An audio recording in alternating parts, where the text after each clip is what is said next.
With over 40 years in the hunt, going hard kennels Twin 1 and Twin 2, dogs like Champion the Brat, the very first champion off Grand Champion Mayday, the Dog of the Year, and Register of Merit. Champion Pretty Mama, 2-time Best in Show and 2-time Gamest in Show. Going hard's Bay Bay, Register of Merit, Damn to Champion What a Day, Champion Gus, Champion Elrod, Champion Yellow Bird.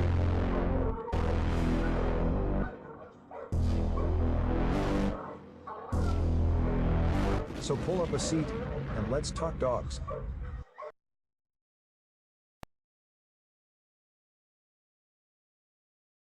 The dog game is dying. Let's talk about the game first, not the dogs. It's the challenge of the wins, the competitive addiction, the thrill of the win, and the rewards of achievements. Losing only gives you the drive to come back. I learned to watch the winners, my motivation was there, my dedication was evident, now I'm a winner. The problem is the cheating to win, manipulating the truth, and then it's the all-out liars. How is this sharing our achievements with liars, cheaters, and bullshitters? We have lost the historical value of the dog game. We can't decipher the real from the fake, the lost is the cost. So I salute these dogs of going hard kennels for all that you've given me in the game. Let's talk about pit bulls.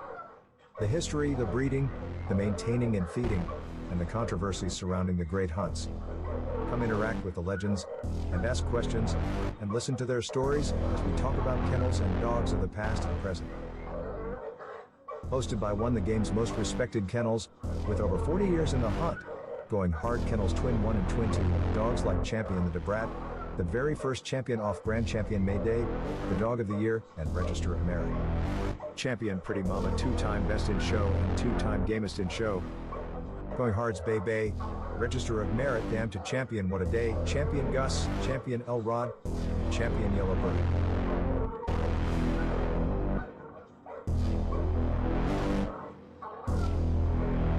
So pull up a seat, and let's talk dogs.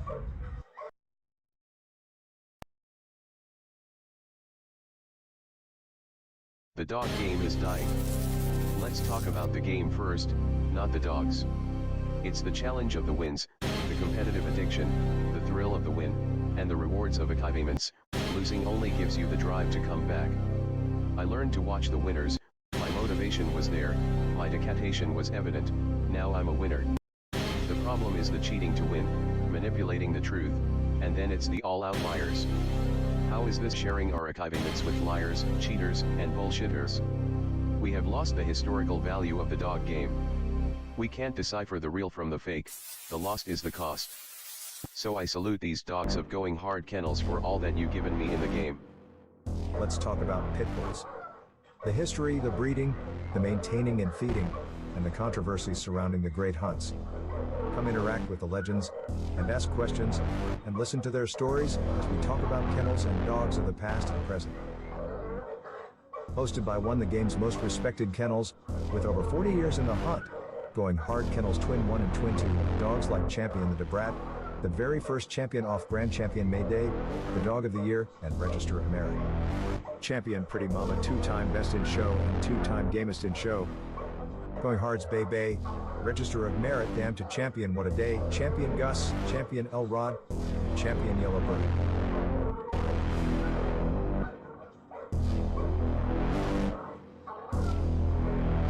So pull up a seat, and let's talk dogs.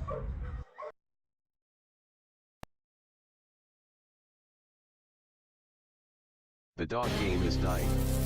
Let's talk about the game first, not the dogs. It's the challenge of the wins, the competitive addiction, the thrill of the win, and the rewards of achievements. Losing only gives you the drive to come back. I learned to watch the winners, my motivation was there, my dedication was evident, now I'm a winner. The problem is the cheating to win, manipulating the truth, and then it's the all-out liars. How is this sharing our achievements with liars, cheaters, and bullshitters? We have lost the historical value of the dog game. We can't decipher the real from the fake, the lost is the cost. So I salute these dogs of going hard kennels for all that you've given me in the game. Let's talk about pit bulls. The history, the breeding, the maintaining and feeding, and the controversies surrounding the great hunts. Come interact with the legends, and ask questions, and listen to their stories as we talk about kennels and dogs of the past and present. Hosted by one of the game's most respected kennels, with over 40 years in the hunt, going hard kennels Twin 1 and Twin 2, dogs like Champion the BRED, the very first champion off Grand Champion May Day, the Dog of the Year, and Register of Merit. Champion Pretty Mama, 2-time Best in Show and 2-time Gamest in Show. Going Hard's Bay Bay, Register of Merit, Damn to Champion What a Day, Champion Gus, Champion Elrod, Champion Yellowbird.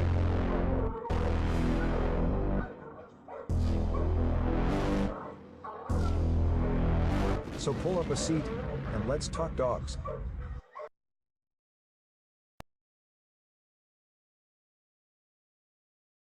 The dog game is dying.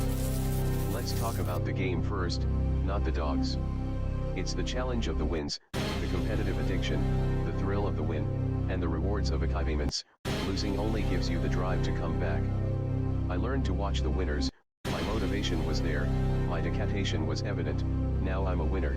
The problem is the cheating to win, manipulating the truth, and then it's the all outliers.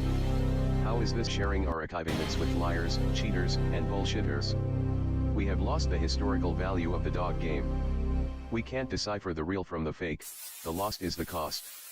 So I salute these dogs of going hard kennels for all that you've given me in the game. Let's talk about pit bulls. The history, the breeding, the maintaining and feeding, and the controversies surrounding the great hunts. Come interact with the legends, and ask questions, and listen to their stories as we talk about kennels and dogs of the past and present. Hosted by one of the game's most respected kennels, with over 40 years in the hunt, going hard kennels Twin 1 and Twin 2, dogs like Champion the BRED, the very first champion off Grand Champion May Day, the Dog of the Year, and Register of Merit. Champion Pretty Mama, 2-time Best in Show and 2-time Gamest in Show. Going Hard's Bay Bay, Register of Merit, Damn to Champion What a Day, Champion Gus, Champion Elrod, Champion Yellowbird.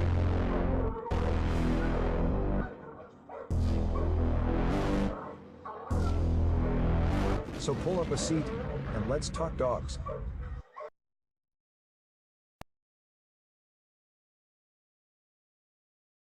The dog game is dying. Let's talk about the game first, not the dogs. It's the challenge of the wins, the competitive addiction, the thrill of the win, and the rewards of achievements. Losing only gives you the drive to come back. I learned to watch the winners, my motivation was there, my dedication was evident, now I'm a winner. The problem is the cheating to win, manipulating the truth, and then it's the all outliers. How is this sharing our achievements with liars, cheaters, and bullshitters? We have lost the historical value of the dog game. We can't decipher the real from the fake, the lost is the cost. So I salute these dogs of going hard kennels for all that you've given me in the game. Let's talk about pit bulls. The history, the breeding, the maintaining and feeding, and the controversies surrounding the great hunts. Come interact with the legends, and ask questions, and listen to their stories as we talk about kennels and dogs of the past and present. Hosted by one of the game's most respected kennels, with over 40 years in the hunt, going hard kennels Twin 1 and Twin 2, dogs like Champion the BRED, the very first champion off Grand Champion May Day, the Dog of the Year, and Register of Merit. Champion Pretty Mama, 2-time Best in Show and 2-time Gamest in Show. Going Hard's Bay Bay, Register of Merit, Damn to Champion What a Day, Champion Gus, Champion Elrod, Champion Yellowbird.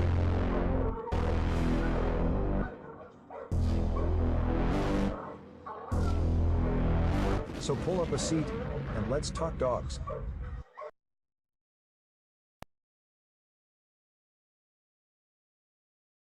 The dog game is dying. Let's talk about the game first, not the dogs. It's the challenge of the wins, the competitive addiction, the thrill of the win, and the rewards of achievements.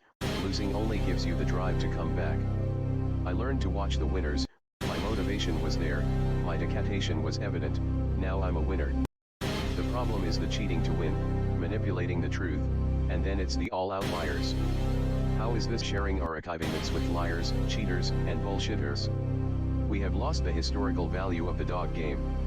We can't decipher the real from the fake, the lost is the cost. So I salute these dogs of going hard kennels for all that you've given me in the game. Let's talk about pit bulls. The history, the breeding, the maintaining and feeding, and the controversies surrounding the great hunts.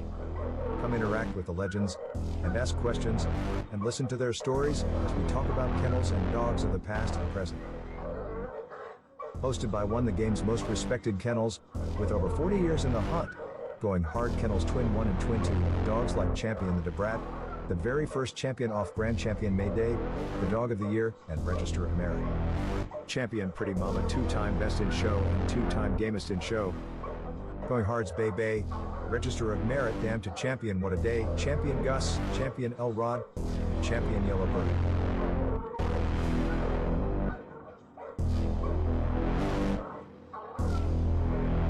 So pull up a seat, and let's talk dogs.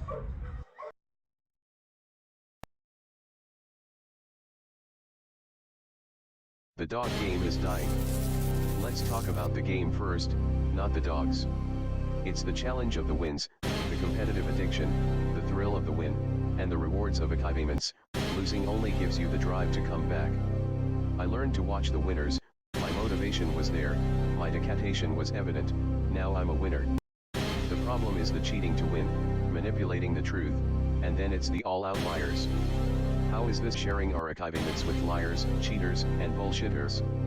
We have lost the historical value of the dog game. We can't decipher the real from the fake, the lost is the cost. So I salute these dogs of going hard kennels for all that you've given me in the game. Let's talk about pit bulls. The history, the breeding, the maintaining and feeding, and the controversies surrounding the great hunts. Come interact with the legends, and ask questions, and listen to their stories as we talk about kennels and dogs of the past and present. Hosted by one of the game's most respected kennels, with over 40 years in the hunt, going hard kennels Twin 1 and Twin 2, dogs like Champion the BRED, the very first champion off Grand Champion May Day, the Dog of the Year, and Register of Merit. Champion Pretty Mama, 2-time Best in Show and 2-time Gamest in Show. Going Hard's Bay Bay, Register of Merit, Damn to Champion What a Day, Champion Gus, Champion Elrod, Champion Yellowbird.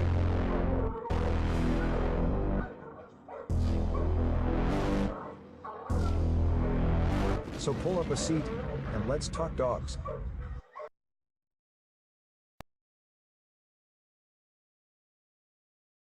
The dog game is dying. Let's talk about the game first, not the dogs. It's the challenge of the wins, the competitive addiction, the thrill of the win, and the rewards of achievements. Losing only gives you the drive to come back. I learned to watch the winners, my motivation was there, my dedication was evident, now I'm a winner. The problem is the cheating to win, manipulating the truth, and then it's the all outliers. How is this sharing our achievements with liars, cheaters, and bullshitters? We have lost the historical value of the dog game. We can't decipher the real from the fake, the lost is the cost. So I salute these dogs of going hard kennels for all that you've given me in the game. Let's talk about pit bulls. The history, the breeding, the maintaining and feeding, and the controversies surrounding the great hunts. Come interact with the legends, and ask questions, and listen to their stories as we talk about kennels and dogs of the past and present.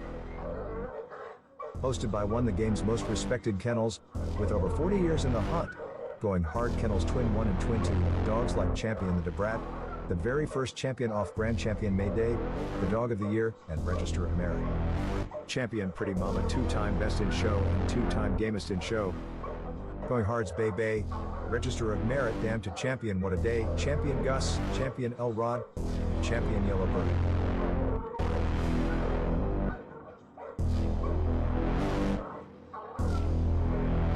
So pull up a seat, and let's talk dogs.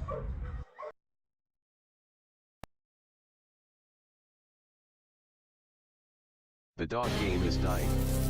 Let's talk about the game first, not the dogs. It's the challenge of the wins, the competitive addiction, the thrill of the win, and the rewards of achievements. Losing only gives you the drive to come back. I learned to watch the winners, my motivation was there, my dedication was evident, now I'm a winner.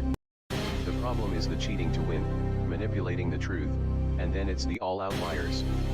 How is this sharing our achievements with liars, cheaters, and bullshitters? We have lost the historical value of the dog game. We can't decipher the real from the fake, the lost is the cost.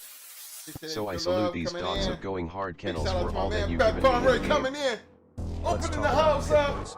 with The that history, hit the breeding, damn the like maintaining button. and feeding, and the controversies surrounding the great hunts. Come interact with the legends, and ask questions, and listen to their stories as we talk about kennels and dogs of the past and present. Some love with the Hosted by one of the game's most respected kennels, with over 40 years in the hunt, going hard kennels Twin 1 and Twin 2, dogs like Champion the Brat, the very first champion off Grand Champion May Day, the Dog of the Year, and Register of Merit. Champion Pretty Mama, 2-time Best in Show and 2-time Gamest in Show. Going Hard's Bay Bay, Register of Merit, the Anthem Champion What a Day, Champion Gus, Champion Elrod, Champion Yellowbird. My man, like the family LG in the house representing what up, fam? So pull up a seat and let's talk Representing dogs. school country.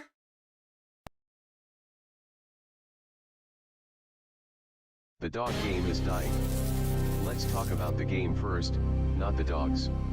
It's the challenge of the wins, the competitive addiction, the thrill of the win, and the rewards of achievements. Losing only gives you the drive to come back. I learned to watch the winners, my motivation was there, my dedication was evident, now I'm a winner. The problem is the cheating to win, manipulating the truth, and then it's the all-out liars. How is this sharing our achievements with liars, cheaters, and bullshitters? We have lost the historical value of the dog game. We can't decipher the real from the fake, the lost is the cost. So I salute these dogs of going hard kennels for all that you've given me in the game. Let's talk about pit bulls. The history, the breeding, the maintaining and feeding, and the controversies surrounding the great hunts. Come interact with the legends, and ask questions, and listen to their stories as we talk about kennels and dogs of the past and present. Hosted by one of the game's most respected kennels, with over 40 years in the hunt, going hard kennels Twin 1 and Twin 2, dogs like Champion the Brat, the very first champion off Grand Champion May Day, the Dog of the Year, and Register of Merit. Champion Pretty Mama, 2-time Best in Show and 2-time Gamest in Show. Going Hard's Bay Bay, Register of Merit, Damn to Champion What a Day, Champion Gus, Champion Elrod, Champion Yellowbird.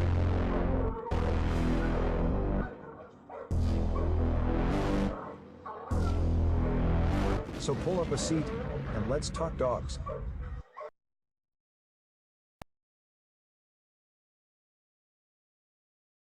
The dog game is dying. Let's talk about the game first, not the dogs.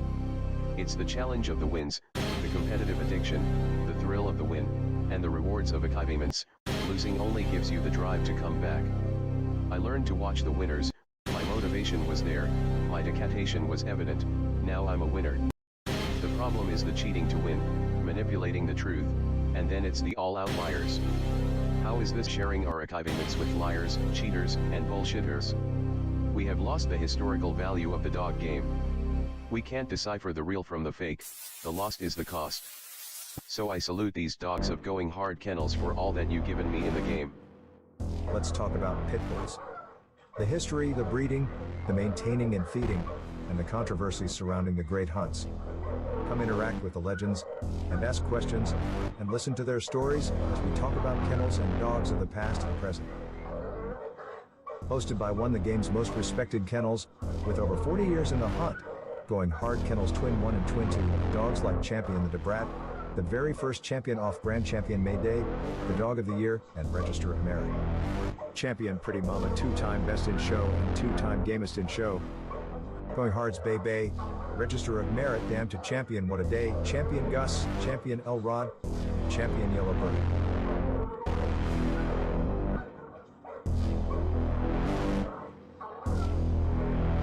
So pull up a seat, and let's talk dogs.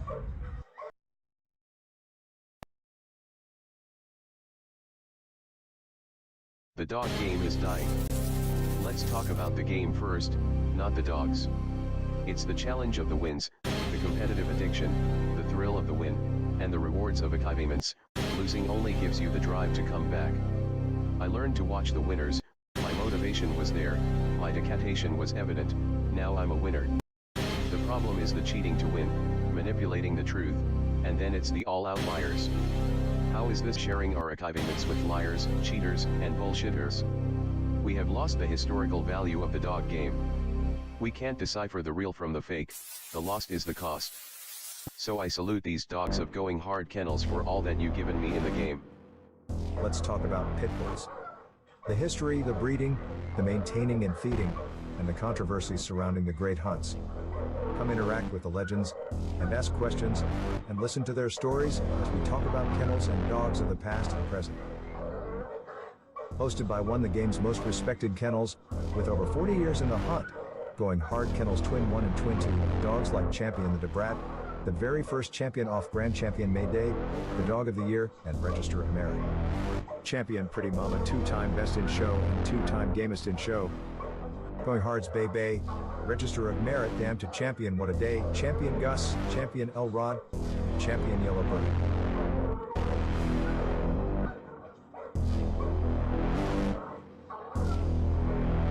So pull up a seat, and let's talk dogs.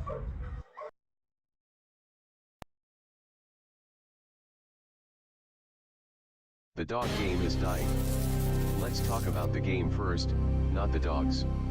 It's the challenge of the wins, the competitive addiction, the thrill of the win, and the rewards of achievements. Losing only gives you the drive to come back.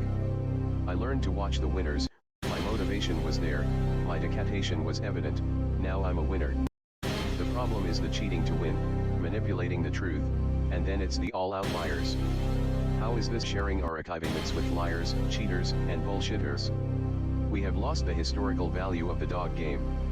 We can't decipher the real from the fake, the lost is the cost. So I salute these dogs of going hard kennels for all that you've given me in the game. Let's talk about pit bulls. The history, the breeding, the maintaining and feeding, and the controversies surrounding the great hunts. Come interact with the legends, and ask questions, and listen to their stories as we talk about kennels and dogs of the past and present. Hosted by one of the game's most respected kennels, with over 40 years in the hunt, going hard kennels Twin 1 and Twin 2, dogs like Champion the BRED, the very first champion off Grand Champion May Day, the Dog of the Year, and Register of Merit. Champion Pretty Mama, 2-time Best in Show and 2-time Gamest in Show. Going Hard's Bay Bay, Register of Merit, Damn to Champion What a Day, Champion Gus, Champion in the Elrod, house, what up, fam? Champion Yellowbird. Self-made Kennels, what up, fam? My main man, Mr. Courtney Edwards So in pull the up a house, seat, what up, and let's fam? talk dogs.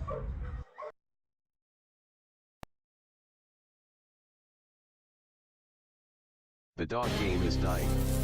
Let's talk about the game first, not the dogs. It's the challenge of the wins, the competitive addiction, the thrill of the win, and the rewards of achievements. Losing only gives you the drive to come back. I learned to watch the winners, my motivation was there, my dedication was evident, now I'm a winner. The problem is the cheating to win, manipulating the truth, and then it's the all outliers. How is this sharing our achievements with liars, cheaters, and bullshitters? We have lost the historical value of the dog game. We can't decipher the real from the fake, the lost is the cost. So I salute these dogs of going hard kennels for all that you've given me in the game. Let's talk about pit bulls. The history, the breeding, the maintaining and feeding, and the controversies surrounding the great hunts. Come interact with the legends, and ask questions, and listen to their stories as we talk about kennels and dogs of the past and present. Hosted by one of the game's most respected kennels, with over 40 years in the hunt, going hard kennels Twin 1 and Twin 2, dogs like Champion the BRED, the very first champion off Grand Champion May Day, the Dog of the Year, and Register of Merit. Champion Pretty Mama, 2-time Best in Show and 2-time Gamest in Show. Going Hard's Bay Bay, Register of Merit, Damn to Champion What a Day, Champion Gus, Champion Elrod, Just letting you know, thank you Champion for showing up Yellowbird. tonight for this dog shit. Get that back. For this Hot Mic Friday. Appreciate y'all So showing pull up. up Don't a forget seat, to participate and in the let's vote. talk dogs. And don't forget to hit that like button. Yes, sir. The dog game is dying. Let's talk about the game first, not the dogs. It's the challenge of the wins, the Big shout out competitive to addiction, the thrill of the win, Solo Buck and the rewards Connected of Kennels in the achievements. house. What up, Losing fam? only gives you the drive to come back. I learned to watch the winners, my motivation was there, my dedication was evident, now I'm a winner. The problem Ozzy is the Nation cheating to in the win, house tonight. What up, manipulating the bam? truth, and then it's the all outliers. How is this sharing our archivements with liars, cheaters, and bullshitters? We have lost the historical value of the dog game. We can't decipher the real from the fake, the lost is the cost. So I salute these dogs of going hard kennels for all that you've given me in the game. Let's talk about pit bulls. The history, the breeding, the maintaining and feeding, and the controversies surrounding the great hunts. Come interact with the legends, and ask questions, and listen to their stories as we talk about kennels and dogs of the past and present. Hosted by one of the game's most respected kennels, with over 40 years in the hunt, going hard kennels Twin 1 and Twin 2, dogs like Champion the Brat, the very first champion off Grand Champion May Day, the Dog of the Year, and Register of Merit. Champion Pretty Mama, 2-time Best in Show and 2-time Gamest in Show. Going Hard's Bay Bay, Register of Merit, Damn to Champion What a Day, Champion Gus, Champion Elrod, Champion Yellowbird.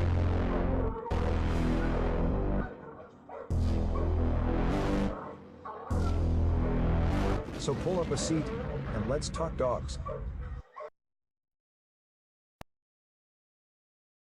Hey, this going out to my man M1. M1, do me a favor, sir. If you could possibly do me a favor, post your Cash App information or your GoFundMe in the chat so I can pin it up for tonight, and I will address it from there. Thank you, sir. Motivation was there, my decapitation was evident, now I'm a winner.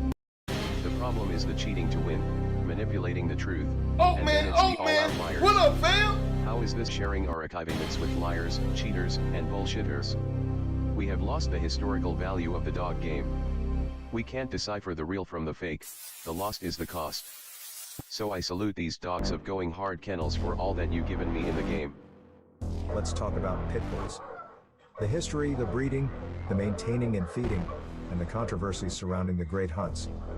Come interact with the legends, and ask questions, and listen to their stories as we talk about kennels and dogs of the past and present. Hosted by one of the game's most respected kennels, with over 40 years in the hunt, going hard kennels Twin 1 and Twin 2, dogs like Champion the Brat, the very first champion off Grand Champion May Day, the Dog of the Year. My man, representing Arkansas, Louisiana Combines, my man, two-time Best Kennels in the house. Two-time What up, Gamest in fam? Show. Going Hard's Bay Bay, Register of Merit, Damn to Champion What a Day, Champion Gus, Champion Elrod, Eli Monster Champion in the house Yellowbird. with a bam.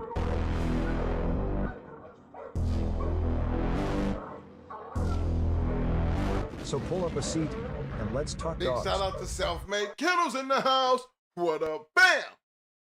Y'all don't forget to participate in that poll. Don't forget to The dog participate game is on that, dying. in that poll. Let's talk And I about the still game wanna give first, a big shout out not to the happy, dogs. Merry Christmas It's to the challenge of the everybody. wins, the competitive addiction, the thrill of the win, before and the Christmas. rewards of All archivements. through the house, all Losing the only bulldogs gives you the drive to winning. come back. I learned to Even the watch the puppy. winners, my motivation always was know there, Santa Claus. my decapitation was evident, Big meals for now I'm a winner. everybody.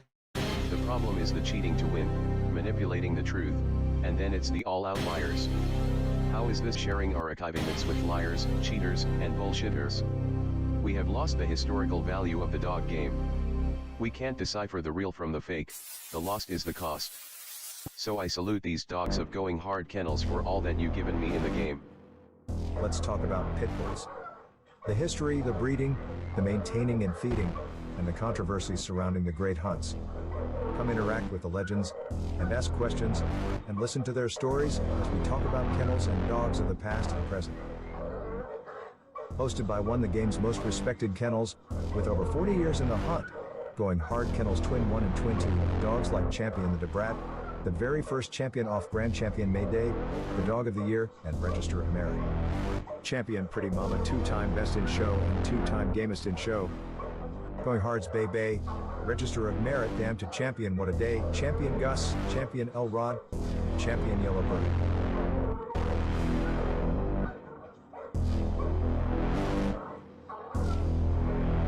So pull up a seat, and let's talk dogs.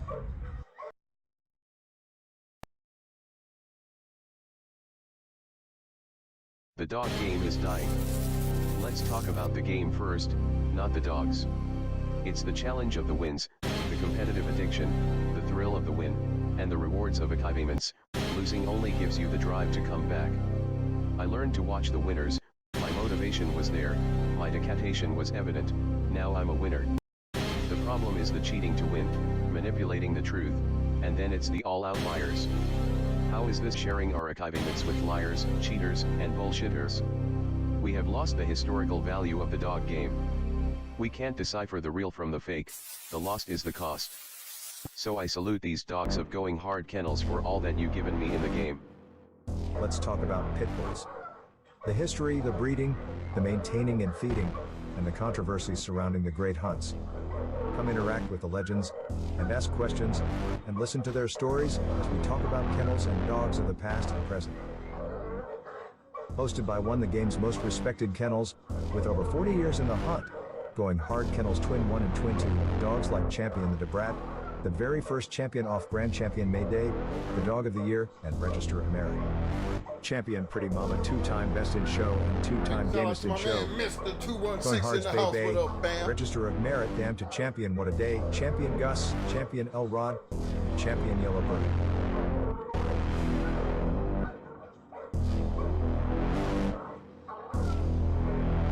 So pull up a seat, and let's talk dogs.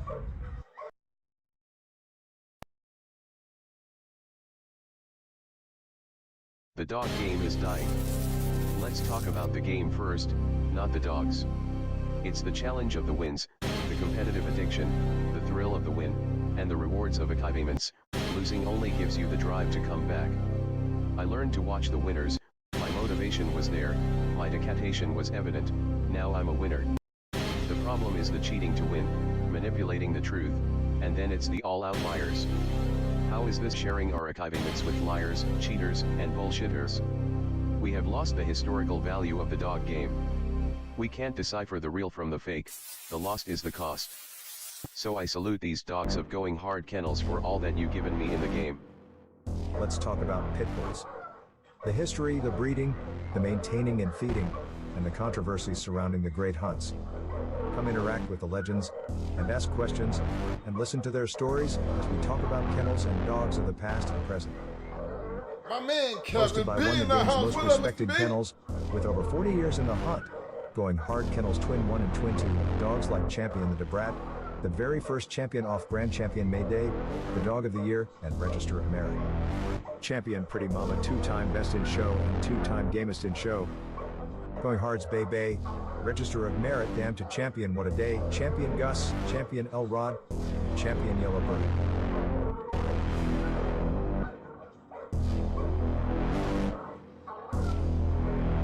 So pull up a seat, and let's talk dogs.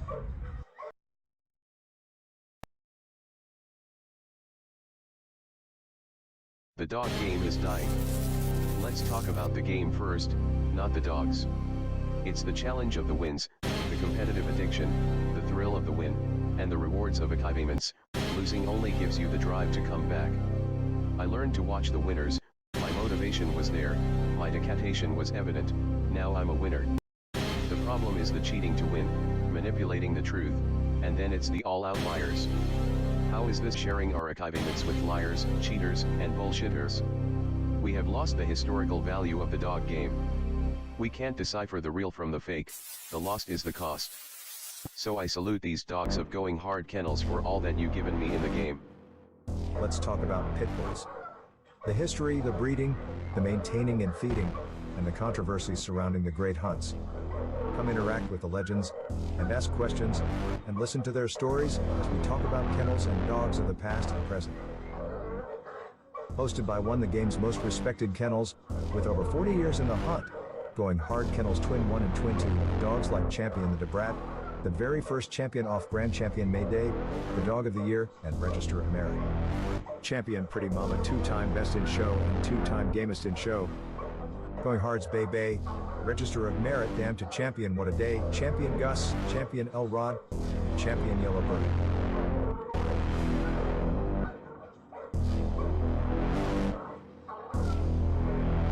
So pull up a seat, and let's talk dogs.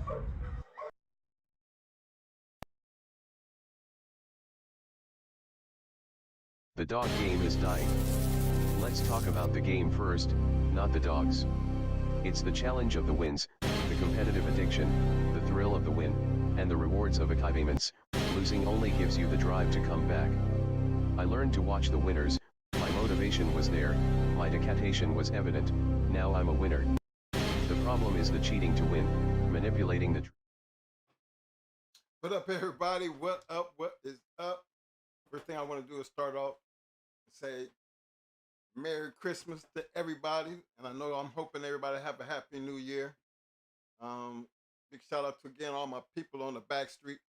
Definitely big shout out to everybody out there in the Shark Tank. Thank you guys for showing up. You know, this Friday is the Friday right before Christmas. So everybody trying to get their Christmas shopping in and all that.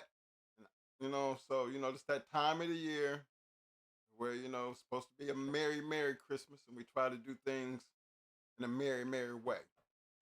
My man M1 hit me up, and, you know, I'm always in support of any and everybody that's out there. I will use this platform in any way that I possibly can to help any member of the Shark Tank, any of my Bulldoggers out there, to help them in any way possible.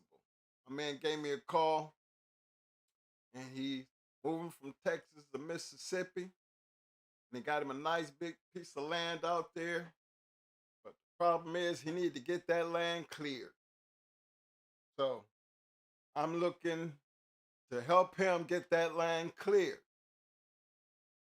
He's got I think they got a Cash App or a GoFundMe, any one of them things you want to put up M1 in the chat. I will definitely pin it up. And to all my viewers out there, I put this out to you because, again, if I have videos that can reach 2,000 people in a 5-day time period, that means a lot of people see this video. So I'm going to start this show off dealing with that piece first.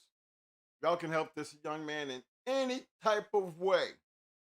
Donate to his cause to help him get his land cleared. Because, again, a guy like that, with that kind of property that he's got, you know, if I was looking for someone to farm some dogs out to, he would be the very first one, because I know he got the property to do it. You know what I'm saying? And when you got somebody that's willing to get out there and look for some help and is a good person, you know, this is one of them times that, you know, especially for a Merry Christmas, and at the time, you know, something that needs done, and he's reaching out, where he reached out to me, and I'm reaching out to all my brothers, 7-8, all my other Bulldog podcasts out there, everybody, so that y'all can have some type of support. Because, again, if everybody was to get $1 to watch this damn video, he could get that damn land cleared. And I think that is not asking much from a good man that's out there looking for some help to get something done. Because that'd be the same man that I would be looking for if I wanted to farm out some dogs. One thing I wouldn't have to worry about is could he house? Because he's definitely got the property to do it. So I thought it was a good investment for him to do. I think it'll be a better investment if we could just help him get that done for him and his family, so that can be a comfortable move. And let's get some of that land cleared up to where he can get in there and do what he has to do. So all we asking is for a little help, fellas. And once he gets that Cash App or that GoFundMe information up there, it's going to be pinned up. I'm going to leave it pinned up. I would just hope that any and everybody could at least donate $1 to the cause. And I only say you can add more than $1, but the only reason I say $1 because I know that we get over 2,000 views. I know it's hard for people to hit a like button and all that other stuff. But again, if half the people was to donate, I'm pretty sure it would help his cause. My thing is, why not invest somebody's Merry Christmas, and especially a member of the Shark Tank, always been a member of the show. And yes, I will use my platform to help him just as much as I would do the same thing for anybody else out there representing who would call for that help. So this is one of them times that I'm reaching out to y'all to help in a situation where he needs some land cleared. And anybody out there in Mississippi area, hit me up on goinghardkennelsreloaded.com email, or y'all know the phone number, 813-298-3643. You got a backhoe, something to move get some trees and move some things around, hit me up. Give him a good cost to get it done. Give him a good price. Because again, right now they're trying to tear his mouth out. So, anybody who out there who have that kind of equipment and looking to help a brother and make it affordable for him to get that done, it would be helpful. Again, M1, put your phone number out there, fam, in case you want people to give you a call. I don't want to put your number out there. I'll let you do that. So, if you put it out there with that Cash App information, I will pin it up and I will leave it pinned up throughout the show. So as people come in, they will actually be able to see that and they can definitely reach out and help out in this situation. That's why I'm trying to do it early in the show so we can get all that information and get that ball rolling for you, fam. I know you're on the crunch, but again, hey, that's what Christmas is all about. Helping out your fellow brothers and taking care of the family and then keeping it merry for everybody. So again, y'all do me a favor and at least donate to a good cause. Because again, when you do things like that, it always comes back around, especially when it's for a good cause. Because I'm pretty sure the man would have never called me if he didn't really need it. So based on my platform, and I know the viewers that's out there, I like everybody to at least, if you don't do nothing, but at least give up $1. And what's $1 nowadays? I'm pretty sure we got that in pennies. But anything that'll help his cause is necessary because, again, when someone reaches out for help, that's what we do. We utilize our platform and our ability to at least help you guys understand that, hey, sometimes it doesn't hurt, to help someone, especially when they're in need. So that's a situation I think that it's a worthy cause and it's worthy of me sitting up here telling y'all about it. So y'all make sure y'all do what you can. And M1, hope we can get that done for your fam so you can make that move comfortably, get that ball rolling, so you can move your family and get on that property as soon as possible.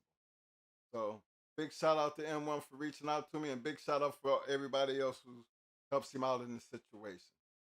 So I wanted to get that out of the way, get that started because that was real important.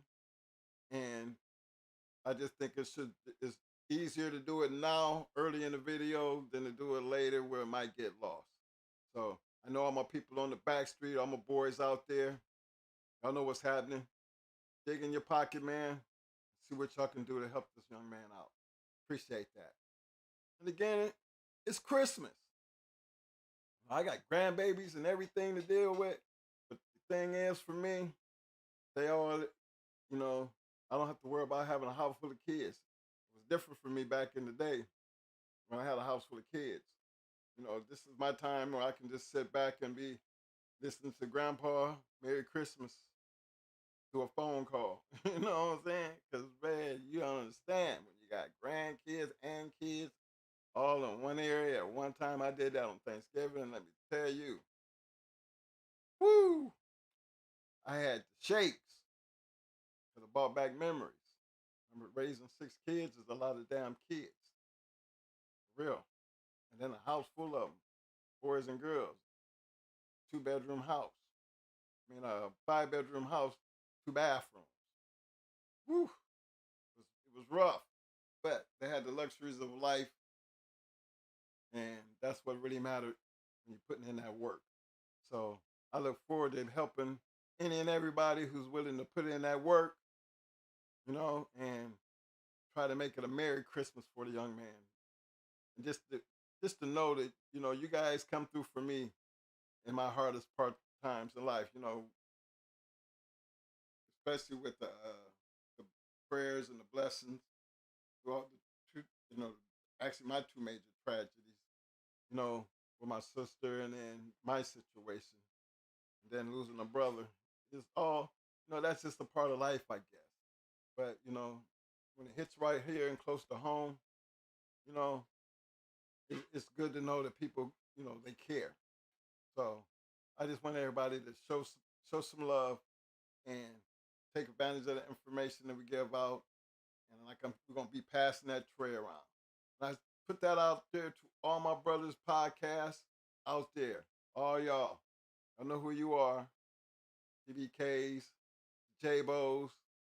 I'm gonna be getting back with my brother 7-8. See if we can get some of these links tied in to help him get this job done. And hopefully he'll be able to get back to us with some good news, and then make everybody aware that anybody could be in that same situation, can reach out and just know that when all else fails, at least you got people out there who's willing to do that for you, especially when you got a platform to do it. So again, all my brothers is out there listening, I don't do this often, but when I do it, I'm doing it for a purpose. So show them some love. I would really, really seriously appreciate that. Being it's the holiday weekend and everything, everybody making travels, and I think it's crazy that I think Christmas is on a Monday, you know. So I guess I think that's a good thing, you know what I'm saying? Because you got a long weekend. That makes it a little bit better. But it's still Christmas holidays, and it's supposed to be a joyful holiday. So, my man Courtney, before we get too involved in what we're going to be doing, I'm going to go ahead and wait till Mo get up here, and we're going to address your question before we get started, because I think it's a good question, because, we had, judo, and we were actually on the yard, but at the time that we were on the yard, I think Snooty was dead by that time. But I think Molly B, I can't tell you exactly when she was stolen, but I think it was in 82, 81, 82 when we seen her in Kinston. So if she had got stolen, I think if she had been stolen, it would have had to been early 81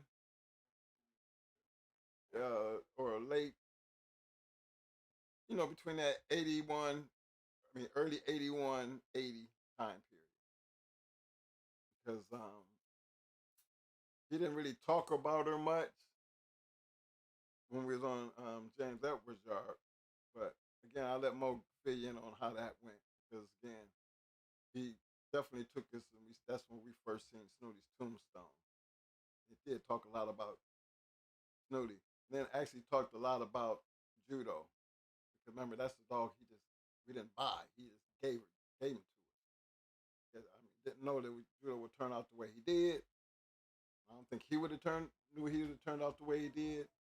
But it was a good thing that we had him, and bad thing that we didn't get nothing off of it. But we're gonna get into that once Mo get in, just to help you with that situation there. I know it's another part of that question, and I'm gonna be able to get back to it once I get over there and see what's pinned up. Let me see if I can see it from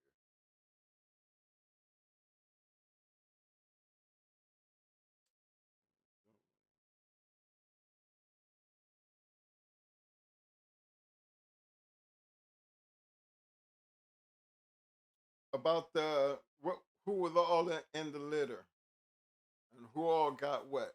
Well, I know Harry and James, they didn't stay that far from each other. I think they was really pretty close. Because we was in Kinston, and I know Harry was dealing with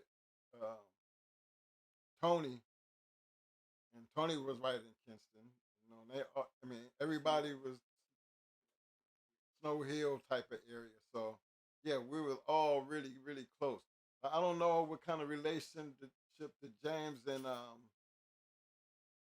Harry had. Didn't really know too much about their relationship. I think Tony would know more about that part of it, because he was see how cool he was with Harry, and he had to have been really cool with James, because James actually is the one who gave him Snooty's headstone. So between them two right there, they knew a lot more about the inner workings of what was actually going on than we did. Because remember, back then we was new to the thing. Tony was pretty much moving around with all of them. So I'm pretty sure we can get answers to all of that. But one thing for damn sure, Mighty B was still living around that early 81, 80 time period. I can't remember exactly when it was because I remember we was in Kinston and the guy who had her owned a pool hall. He actually had her at the pool hall. And knew of her but didn't know who she really was, like how, famous the dog really was. But definitely seen the dog. Definitely knew the person who took the dog. Now, whether he took her or somebody sold him to him, we never really got into that part. Remember, this was when we were early getting into the dogs. So hopefully, Mo, he gonna give you a little bit more insight on all that. Want to give a big shout out to my man Trey Sean, stepping up in the house. Welcome to the Shark Tank fam. I know this might be something new because you see all this damn blue up in here, but don't let that bother you because it does not take much to get that blue, Trey. All you have to do is two things. You've done one of the things already and you've showed up. Second thing you got to do is participate in the chat. We call this the Shark Tank. When I say participate, I like to see how people swim amongst these sharks. You know, what we do, they freely give up information. They definitely going to have their opinions, and that's why everybody's blue, because here, your opinions do matter. We can agree to disagree. But one thing we don't do is disrespect each other, and we always try to live within a disclaimer. So outside of them things right there, if I can see you be able to participate and hang out amongst the Shark Tank, you will be getting that hardware, fam. So thank you again. And big shout out to the rest of the Shark Tank. Show them some love. Big shout out to my man, Mr. James Jones, up in the house. The Big Hill family up in the house. Still, like I said, I cannot forget my people on the back street. My man White Chocolate up in the house.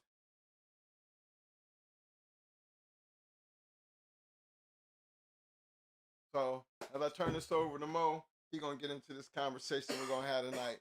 I don't know. I mean, fellas, I don't know if I try not to pin up the phone number. I'm gonna just try to tell y'all if I got something to write it down right quick, because I'm gonna be pinning up any information and leave it pinned up throughout the rest of the show for my man M1. So prior to me trying to put up the phone number, I don't want to, I want that his information to stay up throughout the show. But in case y'all don't know, the phone number is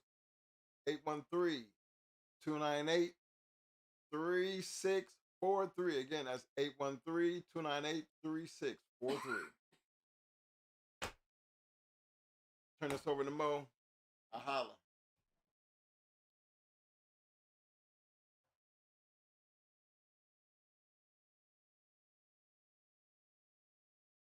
I see you, my man down there. What up, fam?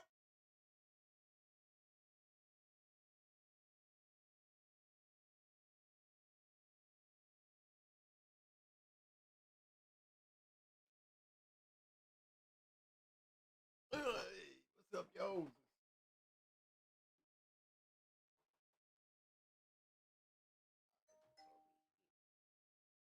And while I'm taking it, that's the cash out information that you put up, fam. I know you guys sent it to me in a text. I just didn't know if that was the right information. But yeah, I will put that out there also in our description. And also, I'm going to leave it pinned up for tonight.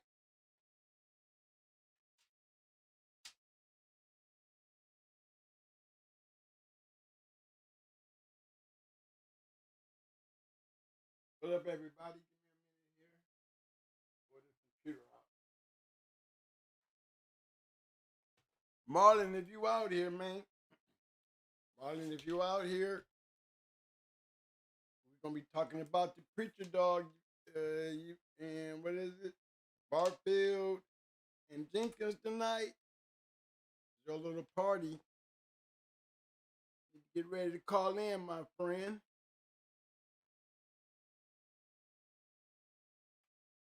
Once I get going here, I'll see what I can do as far as ringing you up, making sure you're available.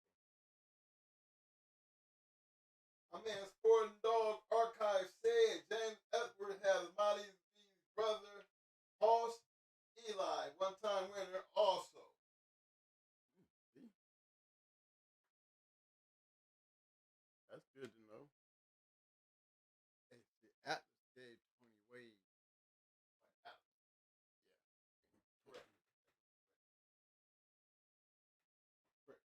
James yeah. We saw James over there. But yeah, it was Atlas Brewer that gave Tony Wade Snooty gravestone. Ended up, I seen the same gravestone that Tom Gardner got it now.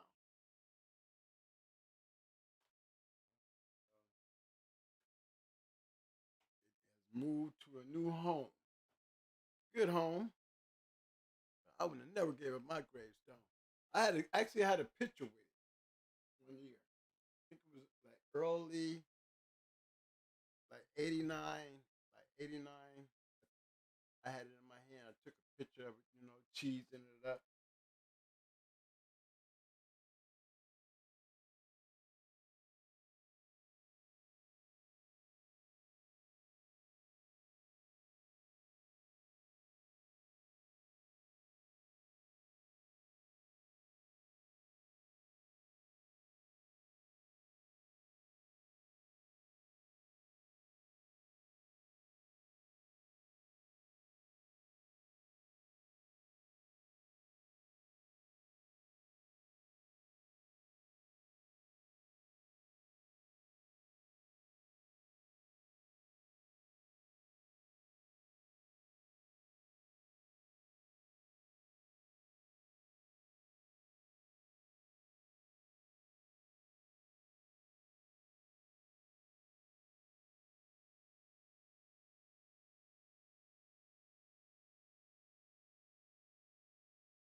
Okay, everybody, we're back. Hi, how y'all doing? Hope it stay this way.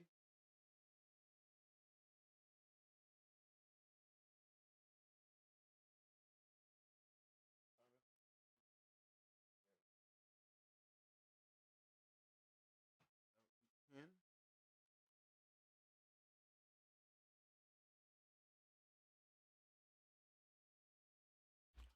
Grass. Yeah, where did we leave off at? We were talking about the old stuff. Hey, Mike, what was the question?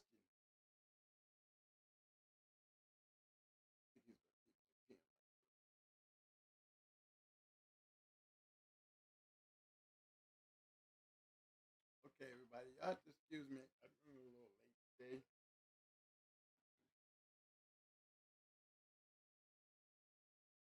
I had these little doggies at home.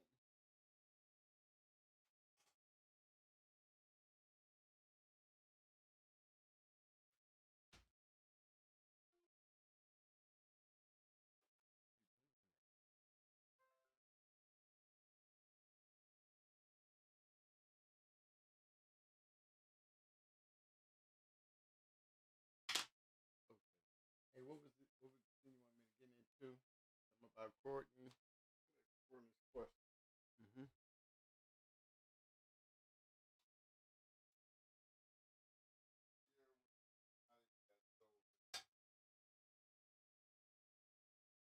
Harry Hargrove has yeah, Harry have them? That's a good one. I don't know if Harry have 'em.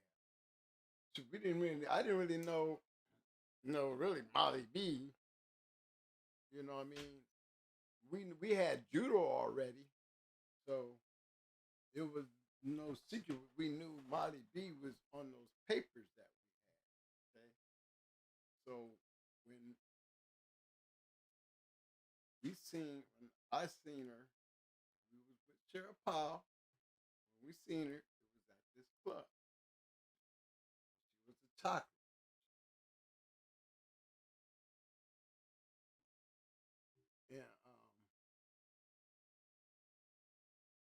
they said that was Molly B. Now, I'm going to tell y'all, at the time, we didn't even know she was stolen. We didn't even know she was a stolen dog. It wasn't until after we seen her that, we was told that Molly B had been stolen. We was like, damn, we know who got her. That was how it was too, for real. All these years. We definitely I definitely seen her. I seen, y'all see that picture? That is the dog that I saw. The guy that had her, he actually got in some trouble, went to prison for a couple of years. I mean, a lot of years. But he had Molly B right in Kinston, North Carolina.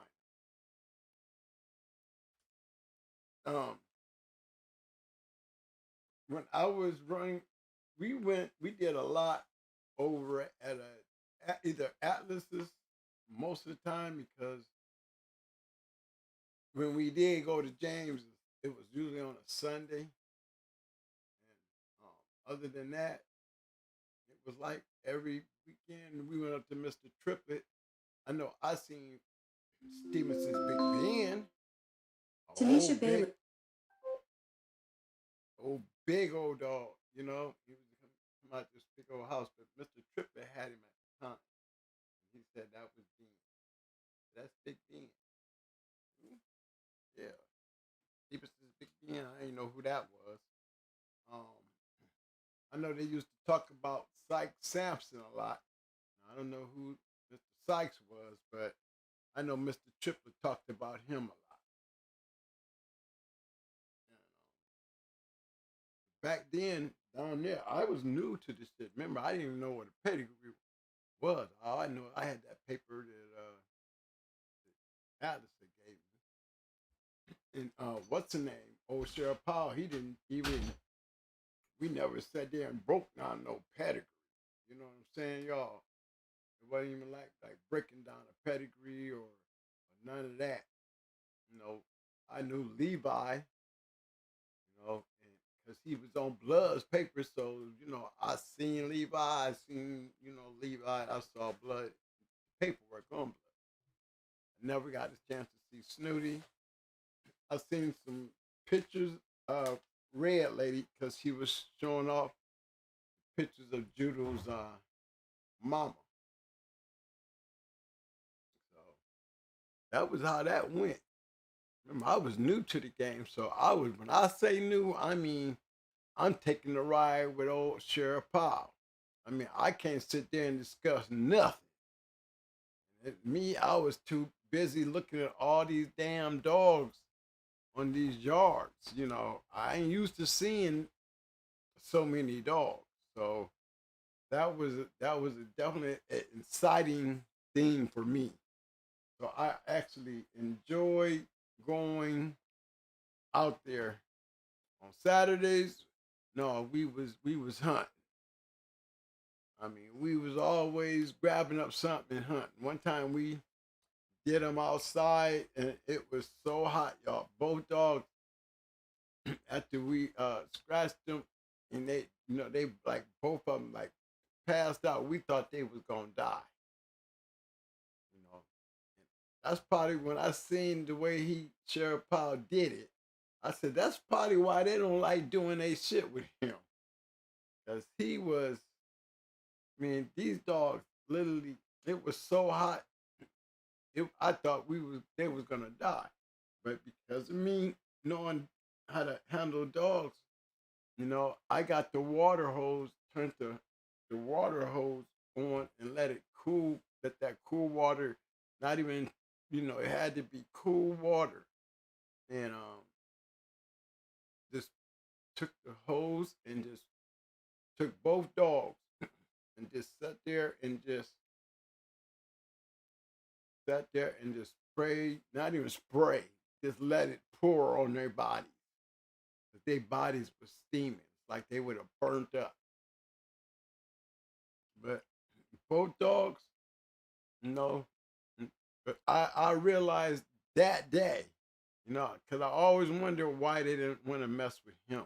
You know, they didn't like rolling their dogs with Powell.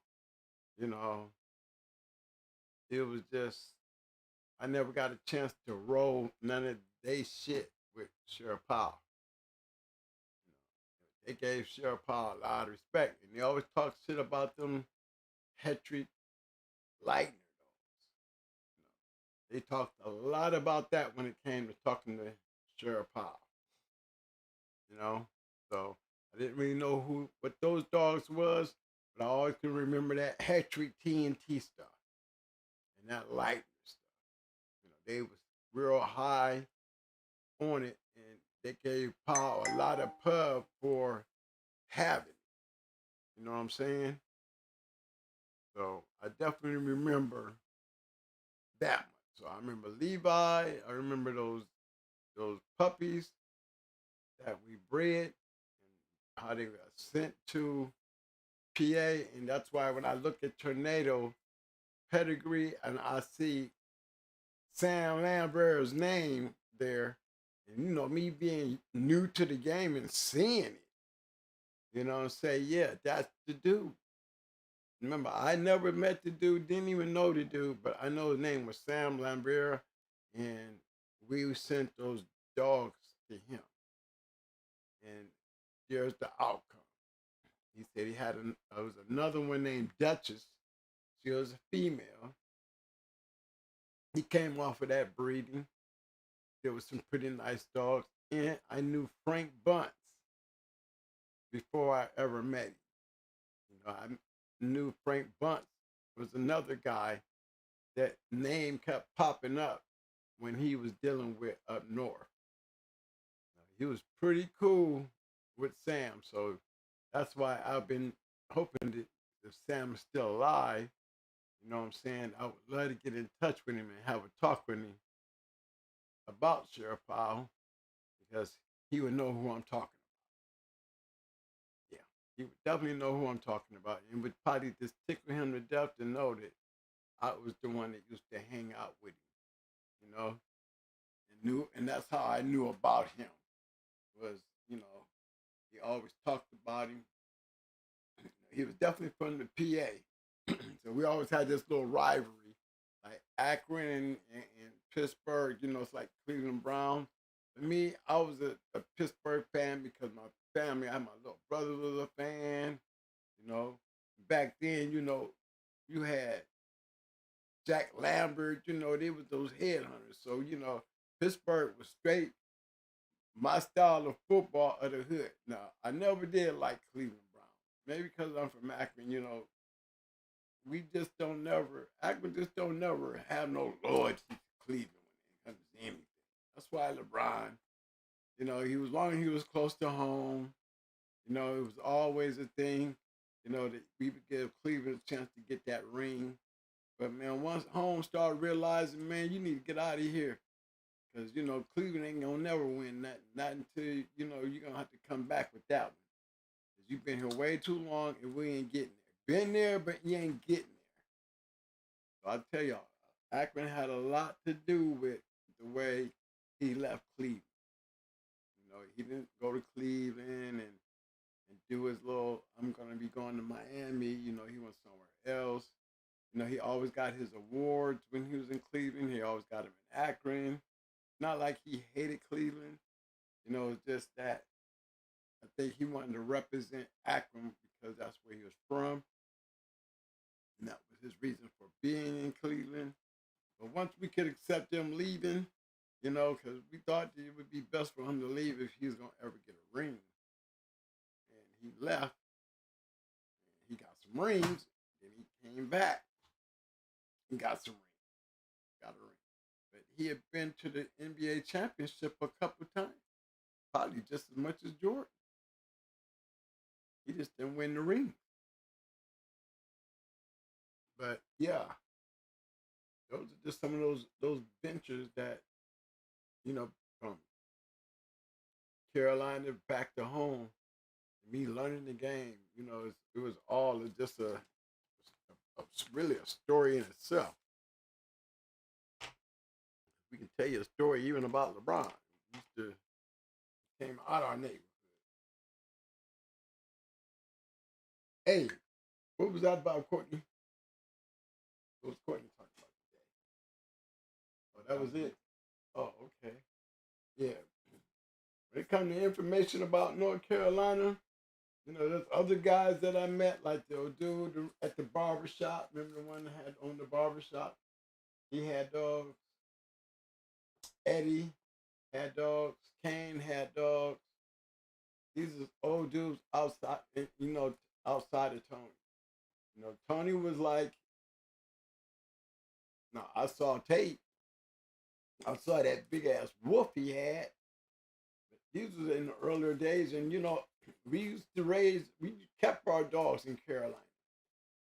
When I went back to Akron and we got all those dogs, I bought those dogs down to North Carolina and had a yard down there. And a lot of those dogs were in Carolina. So we just didn't take them and, you know, stay up in Ohio. Probably would have still been around if we'd have used them up north and sent them back down to Carolina. But man, we was beating up on these dogs. I ain't taking nothing away from Carolina. So don't take it personal, because we have some badass dogs. That's, you know, it didn't take me to be no great dog man to realize that, you know, you got a good dog don't necessarily have to be a seasoned dog man. That was one thing for sure, because I was not, you know, I had to learn this, not the fact that the dogs I had, they were so good. They was just, the dogs was better than me. You know, I had to learn how to know what to do and take advantage of dogs of that type of caliber. You know, one thing for dang sure, I know what it looked like. I know what it looked like.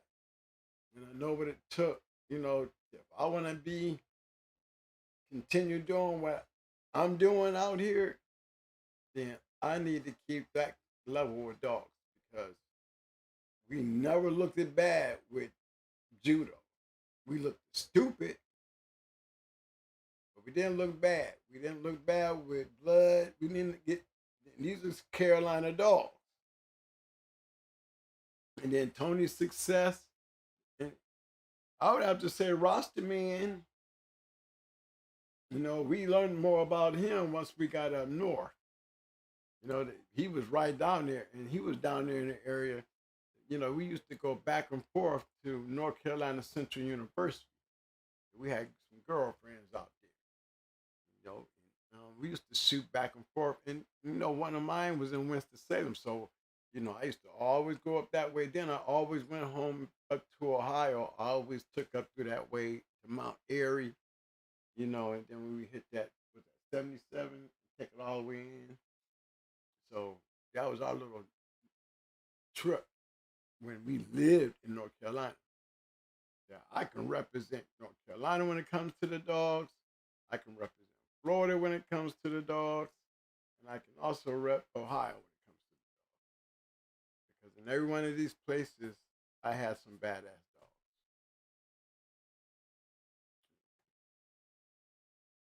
Now, hey, these pedigrees we were sending in, and you know, I'm getting a lot of responses to those pedigrees, especially the last show. I don't know about y'all, but you know, some of them dogs was, you know, those dogs, man, them dogs may still be around. You know, and me personally, I got to asking questions like that, you know, that Colada Dorada stuff. You know what I'm saying? Those pedigrees, when I do a rewind, man, I be wanting to know, is some of those dogs still around? Now, you know, that's a very good question, because those are questions that's being asked of me. And even I would like to know. You know? You got females around me and guys is liking what they seeing on the show, and they interested because some of us even got dogs that we need to know if these dogs are still around because some people are interested, you know? And it ain't about, no breeding thing, It's about the dog and are the dogs available and then let it rock from there, whatever it is, let it be. They just need to know if the dogs are it's still in existence, any of that stuff available. Okay. So guys, whoever is putting those up, man, send me an email, send me some information, give me any information you have on some of those dogs, especially the ones with those last two shows on those pedigrees.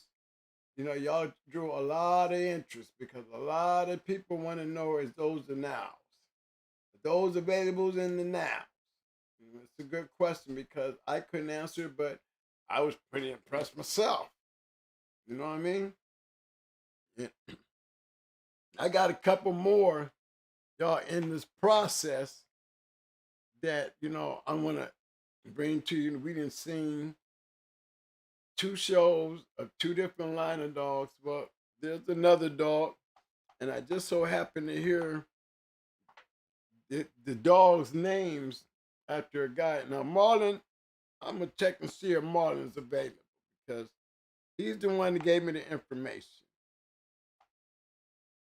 And he was like, Twin, I really would like to see you do the show on Champion Preacher. Now, I don't know who Champion Preacher is, but he sent me the information. And so that was information enough for me, pertaining to him. You know what I mean? And then I heard, I was listening to the J-Bo's show, and I heard this name that Marlon kept speaking on. The Barfield Jenkins dog. Okay? I don't know nothing about the Barfield Jenkins dogs, but I can tell you this. Tonight, I want to go do some exploring because that's the same dog that I heard them talking about, that this dude was so, when I say he was pretty adamant, y'all, maybe some of your guys will be able to see, why he really wanted everybody to, because this is one of them ones we haven't really talked about.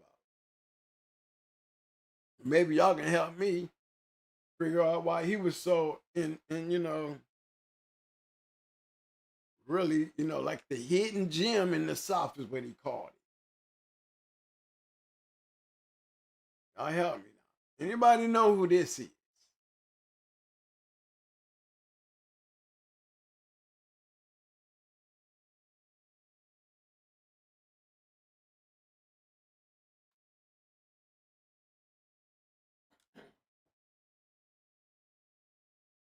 You know what I'm saying? I see some old fat Bill. I see that El Negra. And then that top side, that Polak stuff.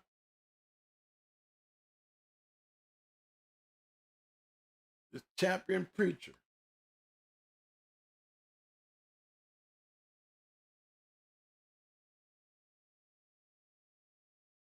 Now, not only is he a champion, y'all, he's supposed to be a registered mare.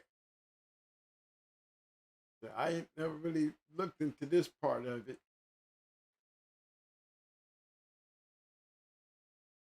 But evidently, if somebody was breeding the heck out of him, he got 2 pages of him.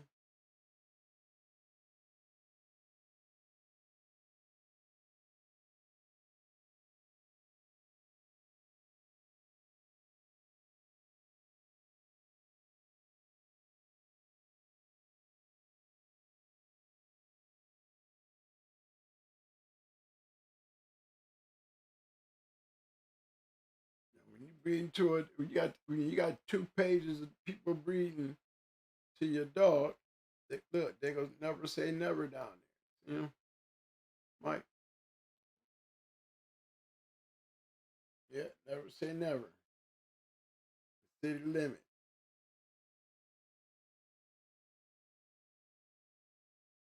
Yeah, we got them too, y'all.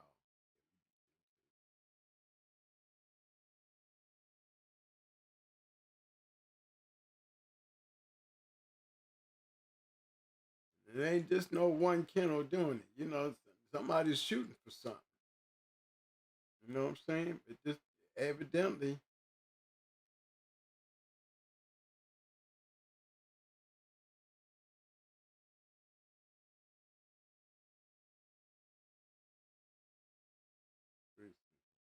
Real deal, holy shit. Where's that?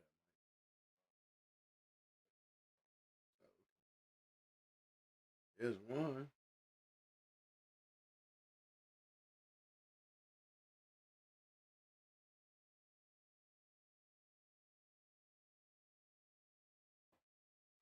My thing is, I want to break him down.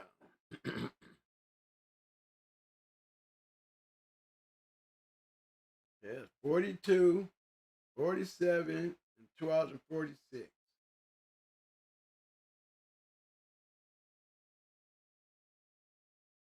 Well, I go hit on Bella right quick and show you probably where that 2 hours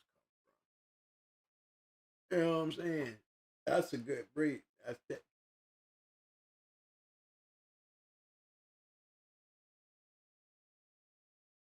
Now, that's a nice breed. Nice cross. I'm trying to see what made Preacher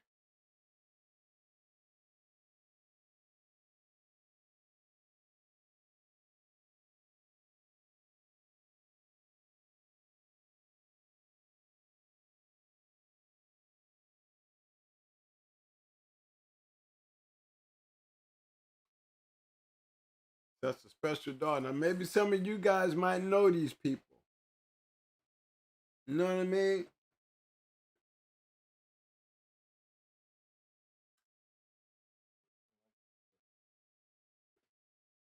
Yeah, this is the Carolina Jethro. I think this is just talking about this one right here off of Sparky though. It ain't the North Carolina. You know, Sparky was up there where we were here. When we seen Sparky when I went up there to Austin. I think that's what it's called. August by Jacksonville.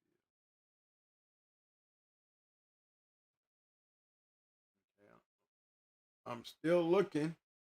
I'm starting to see some Patrick though. And some Patterson. Let's check out this trapdoor. Okay.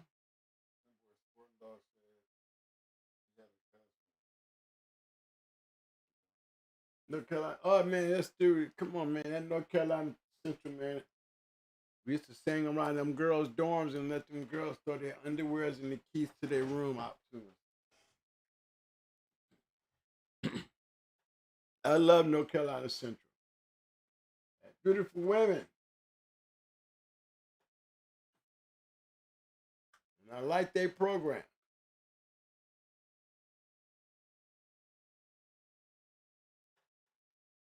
We take it for granted when we're young.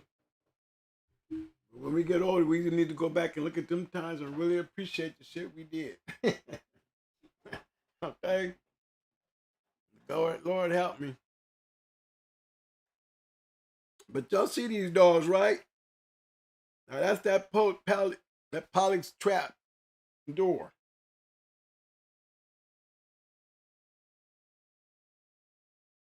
We really ain't got to go much further. We already know how he bred. They added a little X-Men barbarian in there.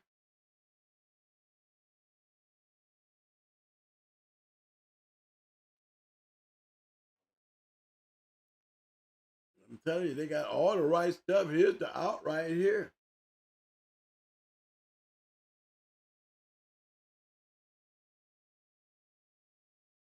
This down to see all that good breed.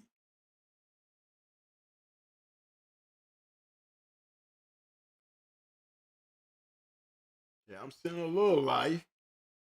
See where they're going. They go Homer. They go to X-Men.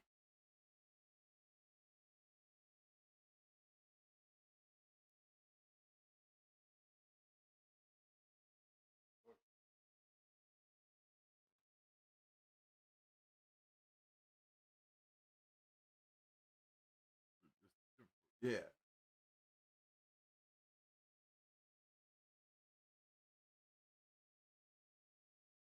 That's the one. This is the bottom. This is the female. So we got double bred here. Now I want to know who Joe Tank is. This dog right here. Look, they bred Pollock with different females.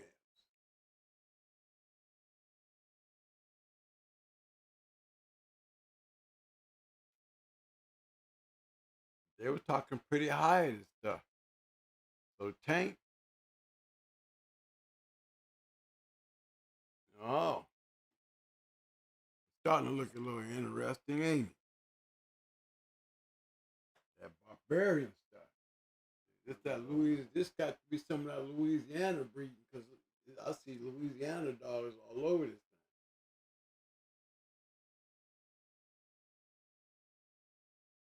I wonder if the dogs, this is where this dog was from. I'm not for sure, people. I know this guy was talking about this dog, and these dogs supposed to be doing, they pretty nice dogs. So it was not as unfamiliar to me as you look back at it now. I had a chance to sit down and look at it. This is my first time looking at it right along with y'all.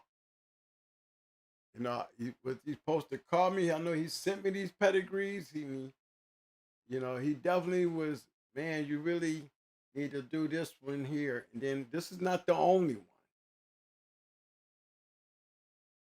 He said his dog was a nice dog and he was producing. That was just the daddy.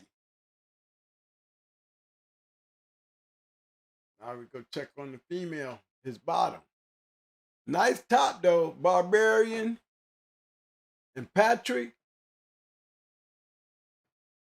Nice.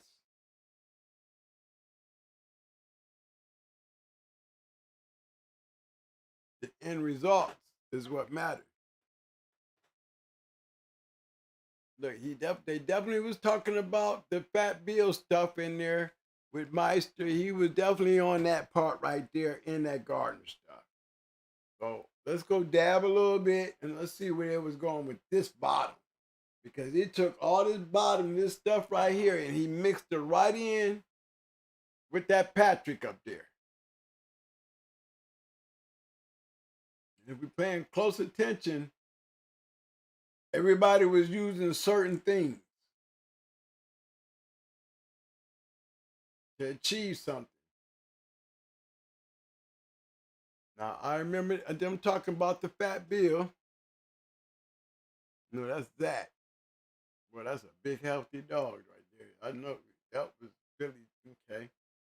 I accidentally hit something. That was him. All right. See where it's taking us, right? Now, we just dealing with the top half of the top half. Just take you back so you know where we jumped to. We just doing Billy Jack right now.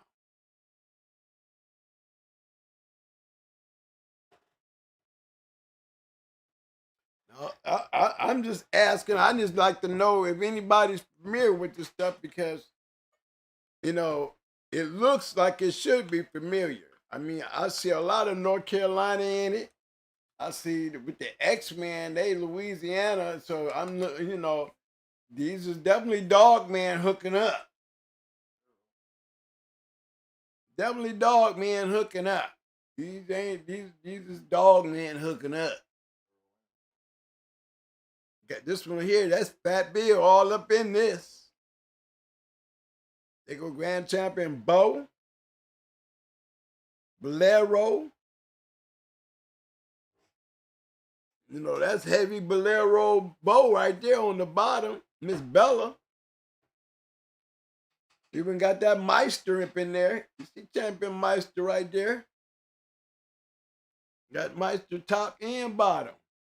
You got the Meister, 2 eyes and all them.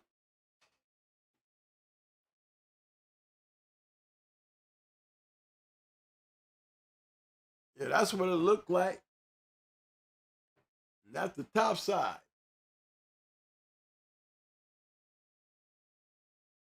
So we know between the way they was breeding these dogs, look how well bred they're breeding. Real smart. I mean, everything is in uniform. Everything is lined up. Everything lined up. I mean, this is when you know dog men is doing shit like this.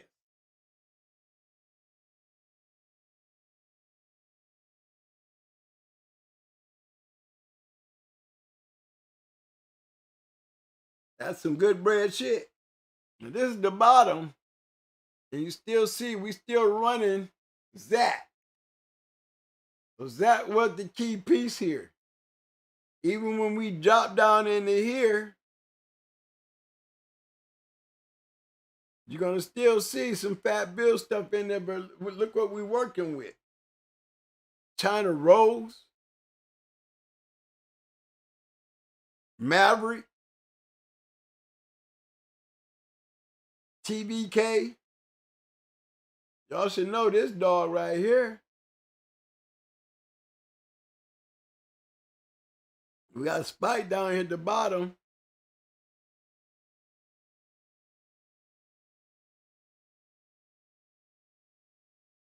I'm just showing y'all, yeah, y'all see how this thing is being hooked up.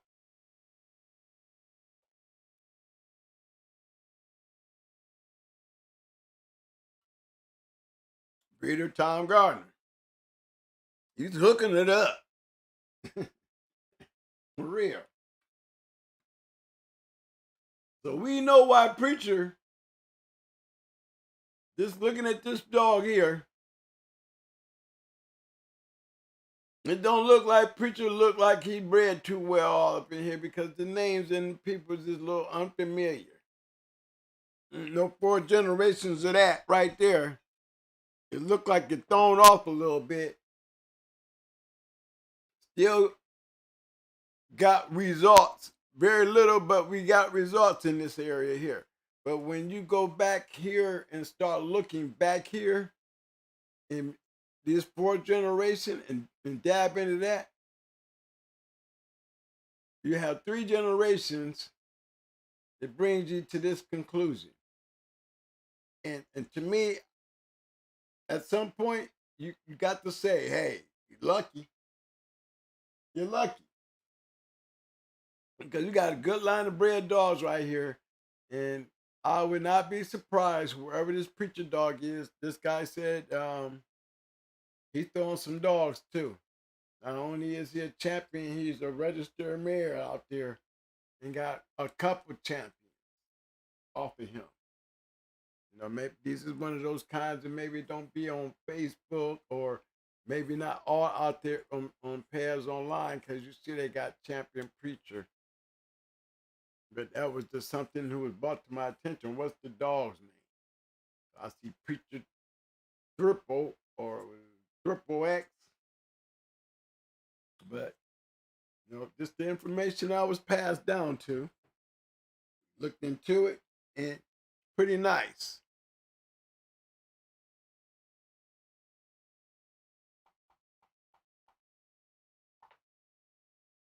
I hate to be really diving into it, but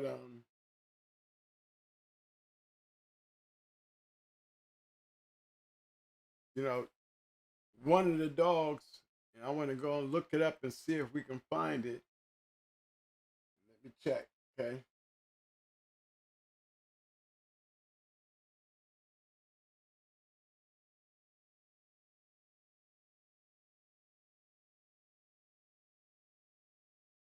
Maybe y'all might know this dog.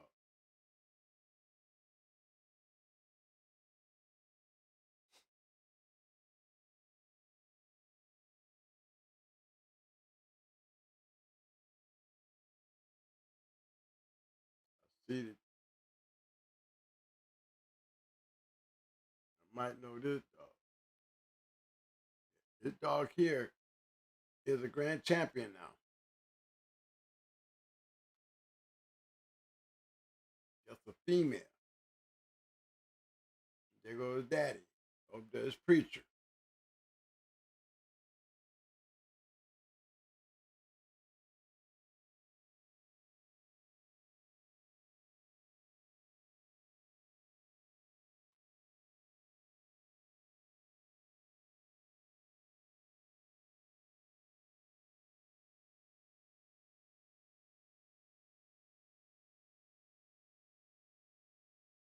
Blue ribbon confirmation.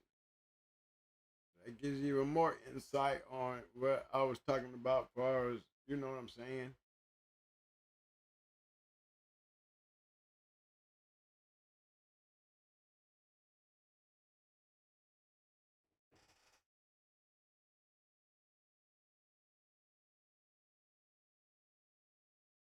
They even said something about this stuff here.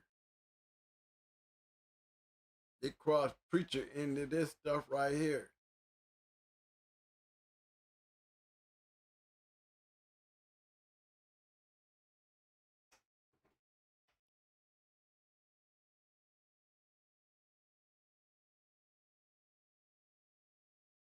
With all this Brendel, I wonder if he was Brendel. You know what I'm saying, people?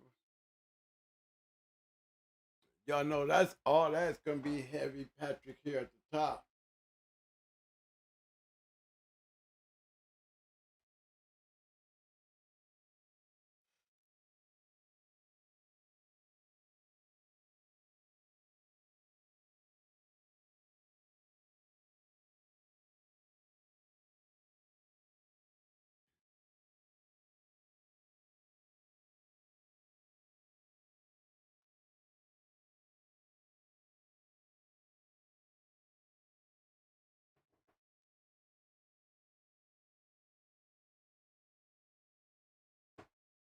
Yeah, I see a lot of yellow. Termite up there at the top side.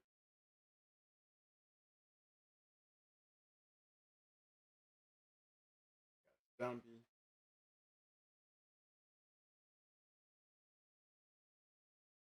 That's the yellow. That's that right there. That's basically yellow and Jocko. That termite at the bottom. I think that's the same thing. They go caveman. I don't know about caveman. That's just caveman. Let's see what's got. What we got? You know, basically the same thing on the bottom.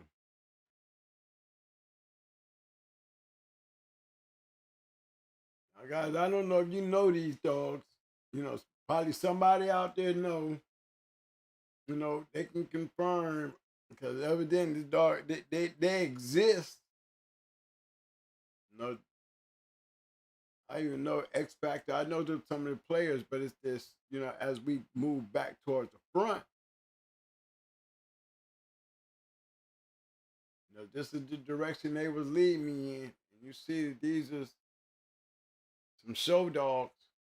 You know, really can't tell when you got somebody just, you know, ain't really putting their business out there like that. What's really going on inside that other thing? You know what I'm saying?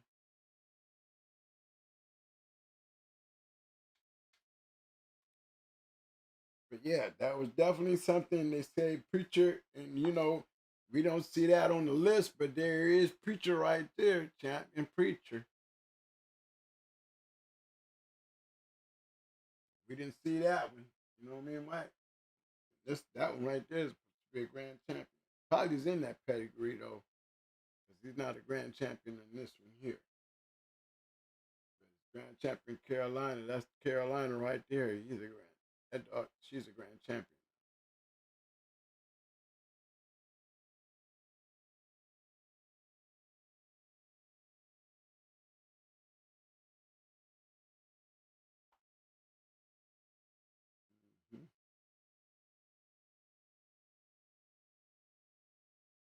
Here's another one.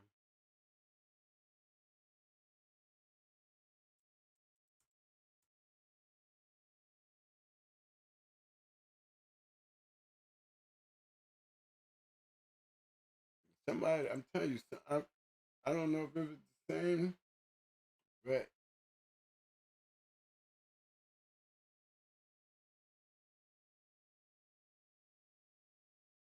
yeah, conversation that I heard was really weird. He was talking about the okay,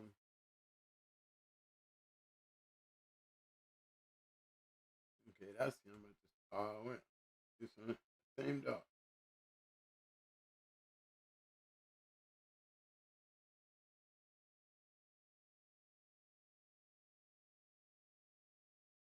Yeah, and the other conversation led to Barfield and Jenkins.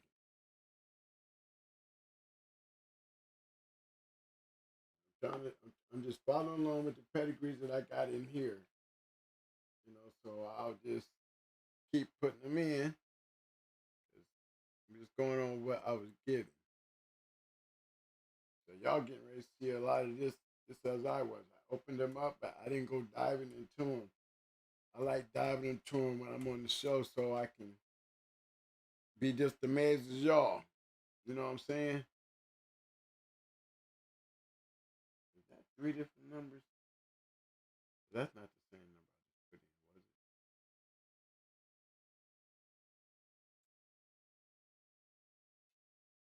was it? Big shout out to my main man, Solo But Connected Kennels, coming through with a 5-piece. Appreciate the love, fam. Merry Christmas.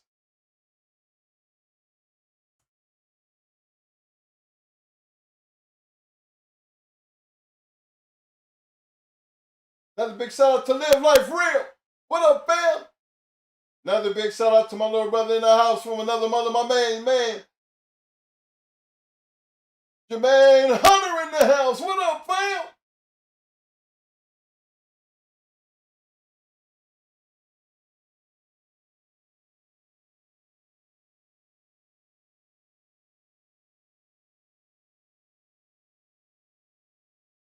Big shout out to my man Dorian Soul. Dorian, I didn't see the comment, fam, so I wouldn't. But yes, I do check the chat, and I do. If you have a comment and you ask a question, Journey, someone in the chat will get it. But if it's directed to us, we will address it.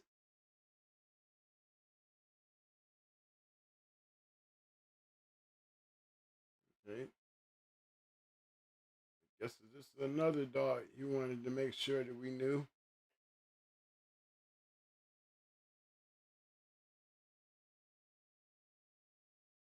I guess y'all know who that is. That's the Goon Dog.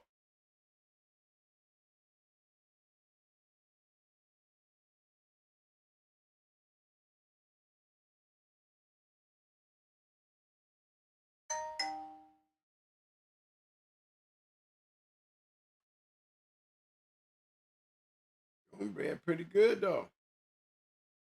Mad Ass Stone City got Grand Champion Miss Luca in there.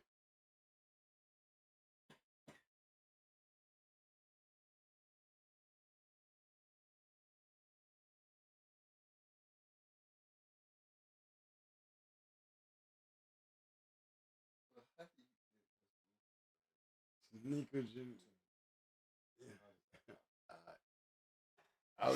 you supposed to read my mind, man. I do the dog, so I'm just wondering how that possible.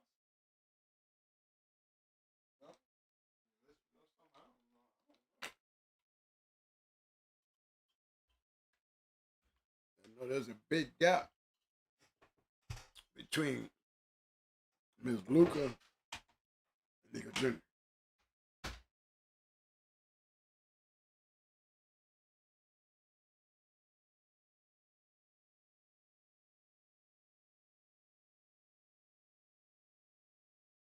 Okay. Yeah, this is another one that he was really high on. Wanted me to show everybody.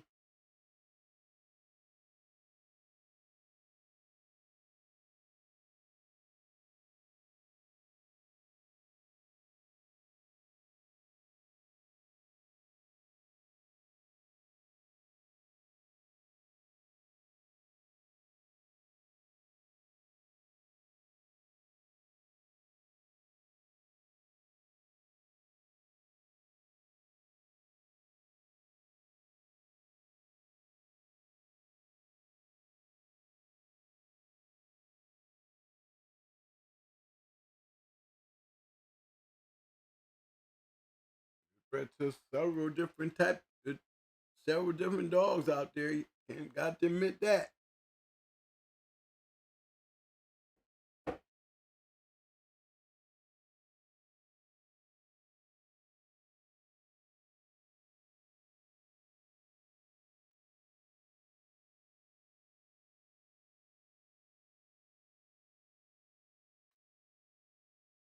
That 2013,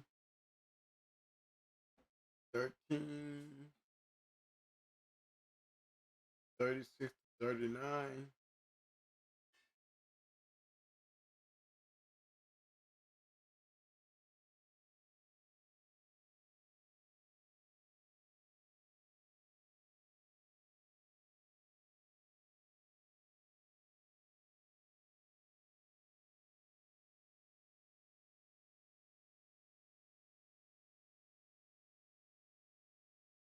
Y'all reading this stuff down here? Production.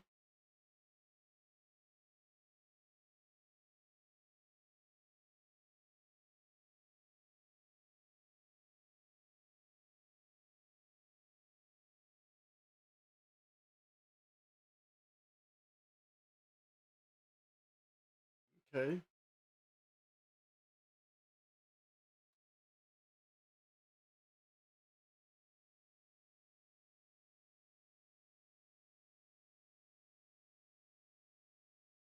Another good breeding.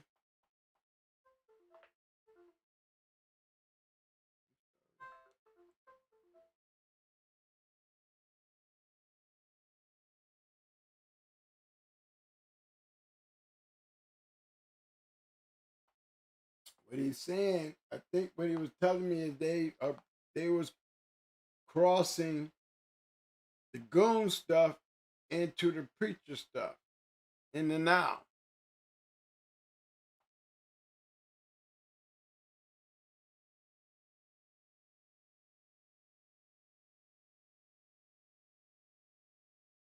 They say the preacher dog, the preacher crosses is one of the most slept on Eli Carver males around and still living and producing. Okay, let's see. Some more numbers here.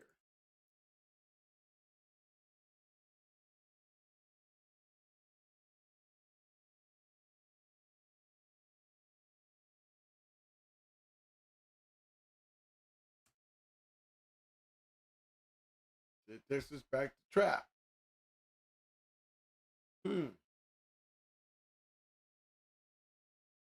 preacher is double trap.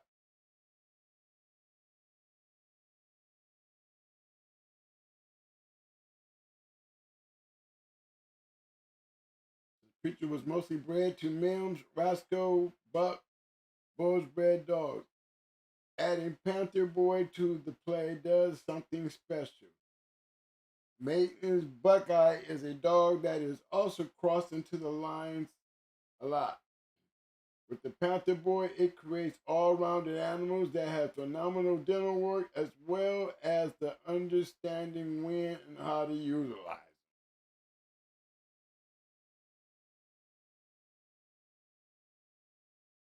The Preacher beat champion Bruce Lee, who was a pretty good dog.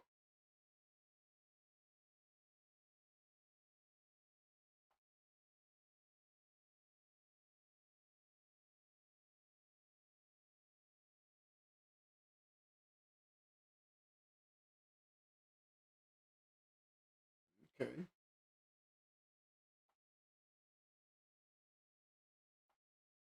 I'm trying to figure out who was that who sent me.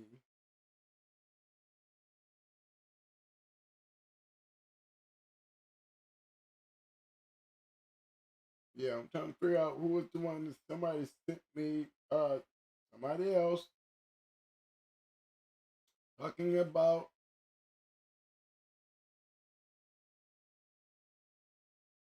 the Jenkins dog.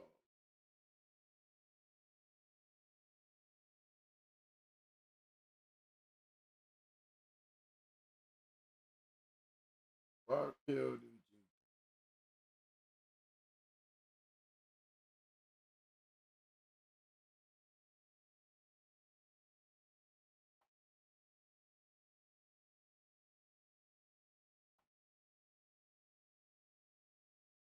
Hold on, guys. Bear with me. Let me see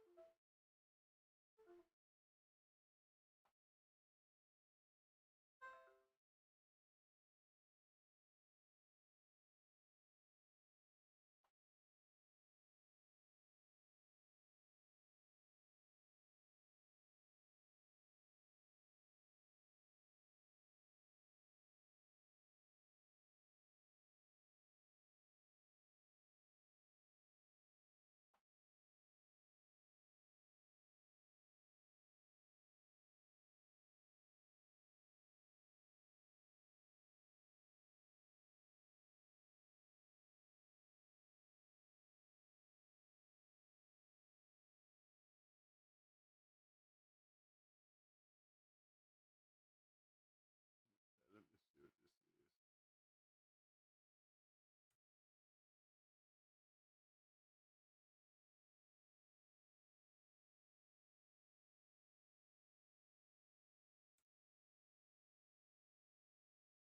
There it go.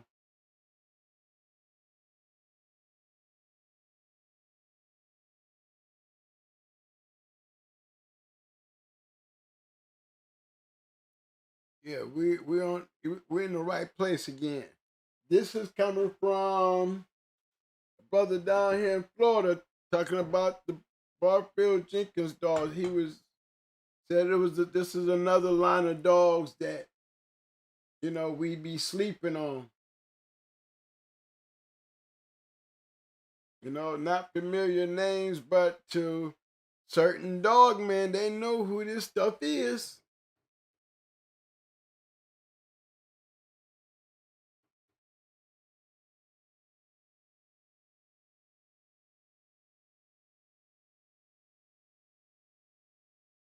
I wonder if that's the same prime time that they got had the shit in them and not.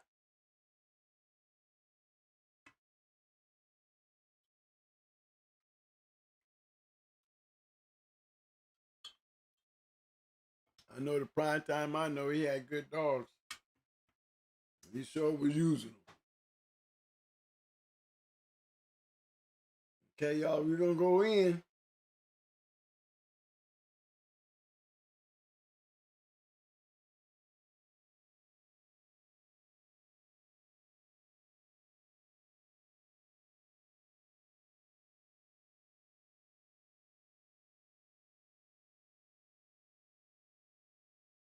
Yeah, this dude, he was telling me, man, this was another one of those lines that we wanted to bring out here to y'all, man, and because some of you guys would know who this stuff is, and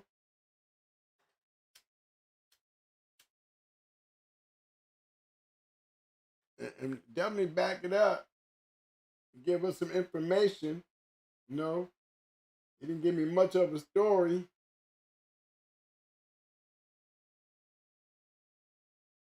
But he was pretty adamant in giving these dogs a lot of praise.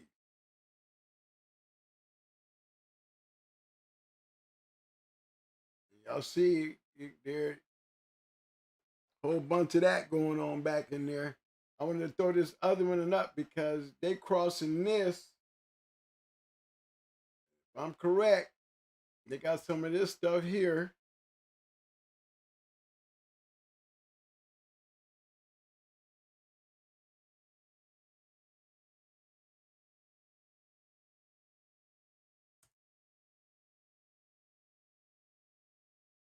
To the end of the line to this stuff here.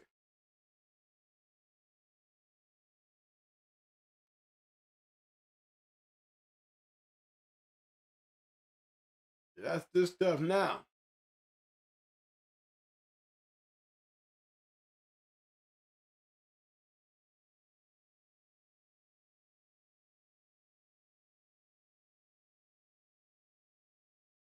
He's saying some.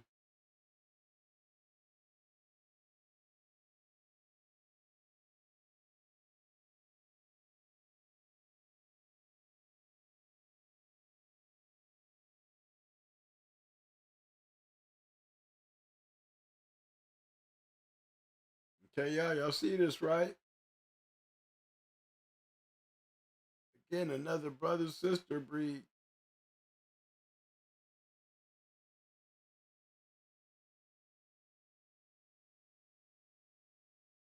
See what they was doing.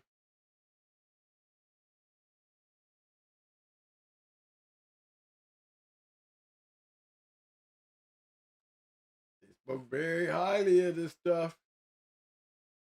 So I know somebody know what it is and whose it is, and it's just, it's wise and good to know, because these dates is awful close.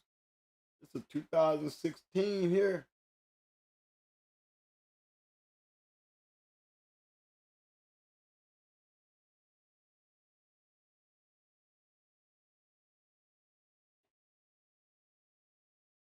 Okay, I'm gonna just go ahead on back and let's see where it takes us.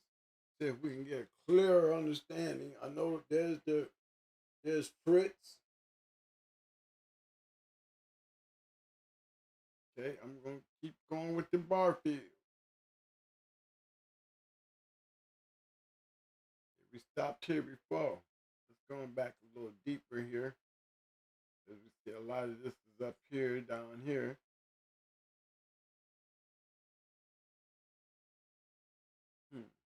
Which way would you go, fellas? Let's all in the same zone anyway. I'm gonna come and get the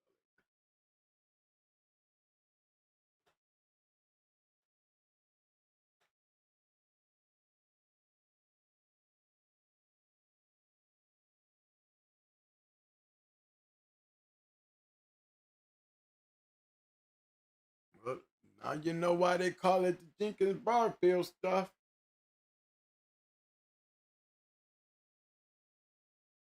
I'm sure somebody know what it is. It looks, I mean, it's bred like there's somebody doing their homework.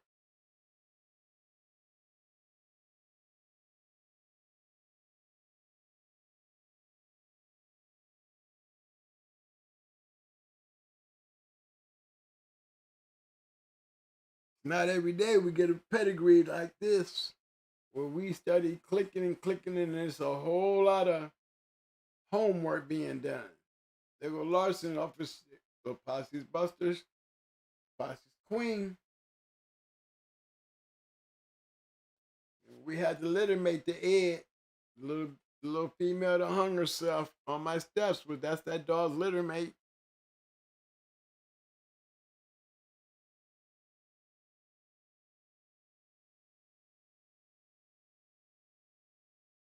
I still want to keep going back. I want to see what do we end up with. Gonna be probably some old, some. Okay, I see where you see where I see what I see. I see it look like it's gonna be some stuff heading back to Snooty. I mean, that's Snooty Dibo. I know that they still moving strong with that Jenkins and Barfield stuff for sure though. But from the looks of it, Trash Jr., the Trash Jr.'s back here.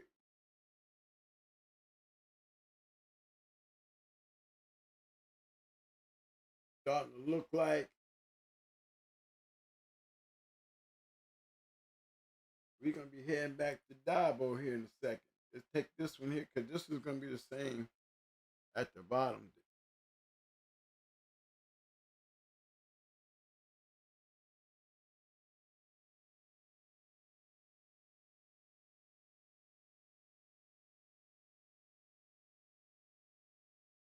Okay, now we into the niblets up here.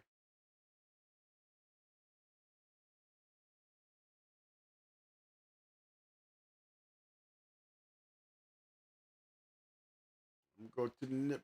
I'm gonna dive in here again.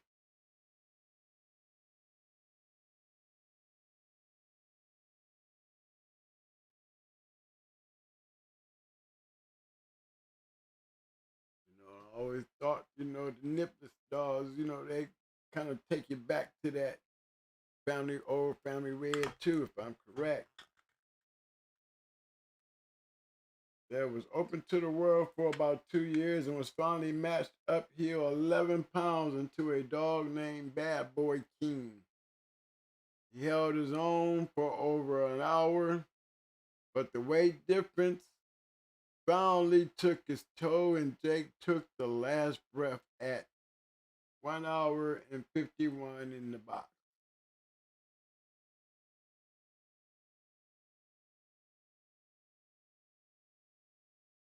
Well, Jake, Mr. Jenkins, must have been mighty damn confident or mighty damn bored.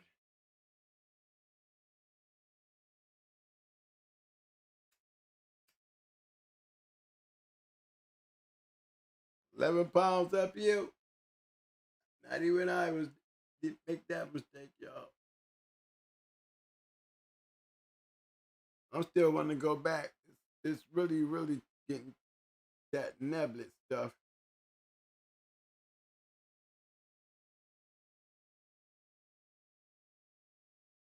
I mean, we way back here, y'all. And you see, it's got to be some good breeding, man, because these are good dogs. The dog that started the Jenkins line with Trash Jr. here is more a beat of trash. See, we don't talk about that line right there too much. I mean, it was something new. But these lines that I just showed you, I'm getting from people, you know, on the outside.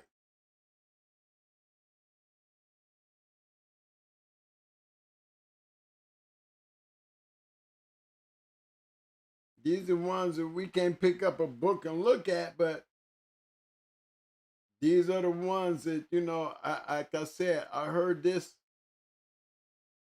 last night listening to J-Bo's show. I heard that Barfield and Jenkins, and just 2 days prior to that, I'm giving this where the guy talking Holly, they don't talk about this stuff. Like the other guy was talking about, they don't talk about this stuff. And when we look at it, we see what they be talking about. Not really familiar names, but somebody know what the hell they doing when it comes to breeding it. And it definitely got to be relevant to go these many pedigrees to seeing the same line of dogs.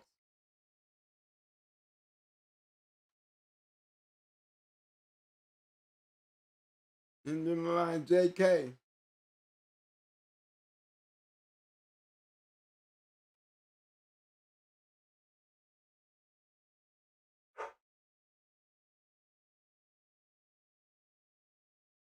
You know, it's still taking us back.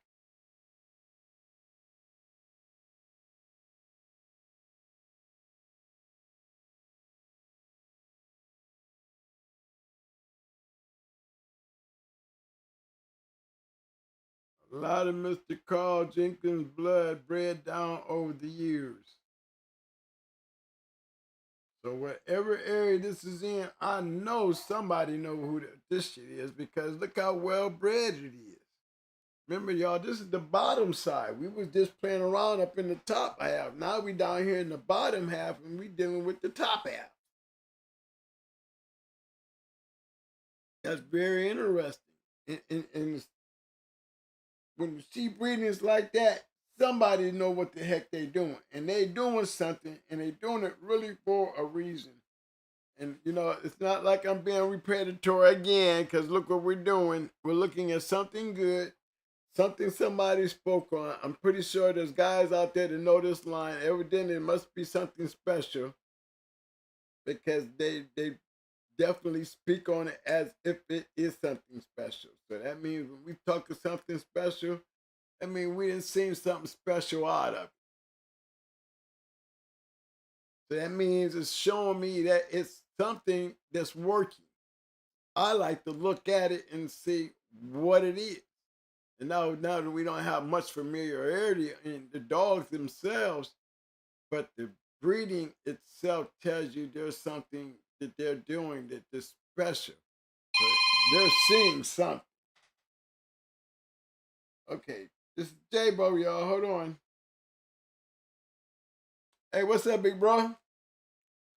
Ain't nothing, man. Oh, you gonna give me some light on this stuff, man? Okay, hold on. Let me plug that in, man. Hold on. Let me get plugged in. Thank you. And I tell you, J-Bo, when I heard it last night, right? This came to me 2 days ago. Yeah, dude was like, man, you need to do a show on this. And I didn't have no idea, but then I heard you say something about it last night, and I was like, I don't even know what a dude is. You need to be on here doing it, but that's okay. We got somebody. Hold on, Jay. Mike.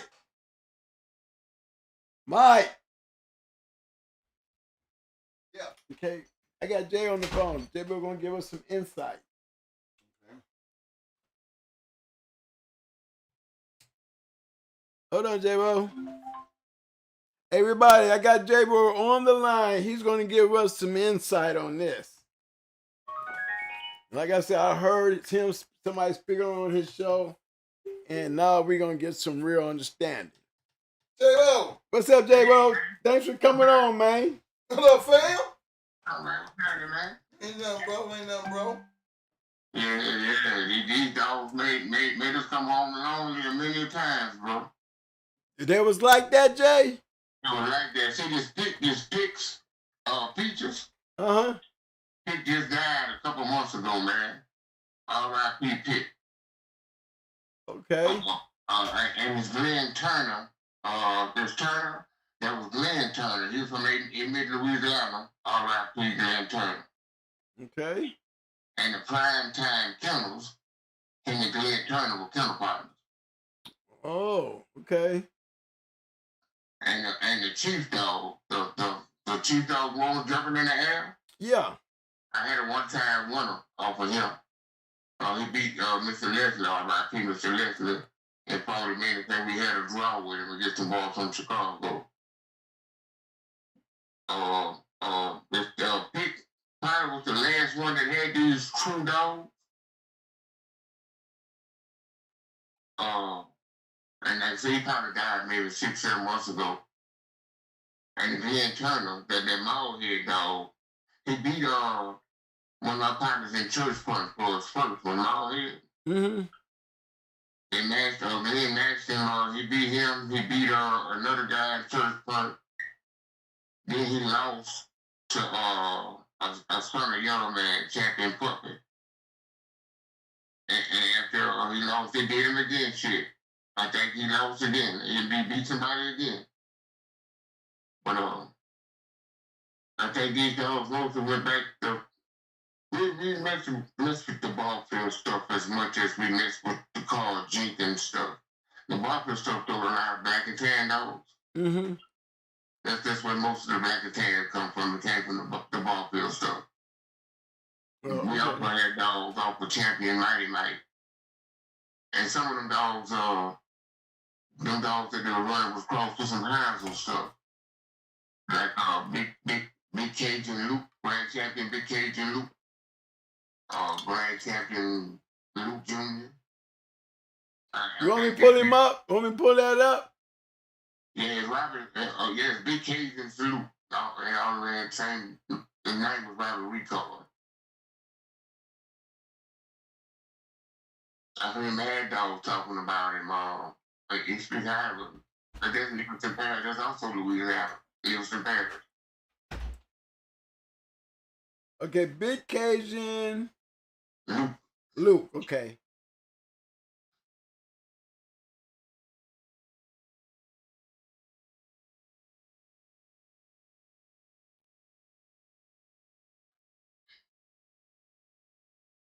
Got it. Let me pull it out. Hold on, I got it coming up. Big Cajun Luke. Is that the one? I want to make sure. Yep, it got to be. Yep. Up Toby and Sheba. Straight Heinzel dogs. Got some Eli crossed in there with it. Eli Jr. That's how they crossing the Jenkins dog, putting it on your ass the real way. Wow.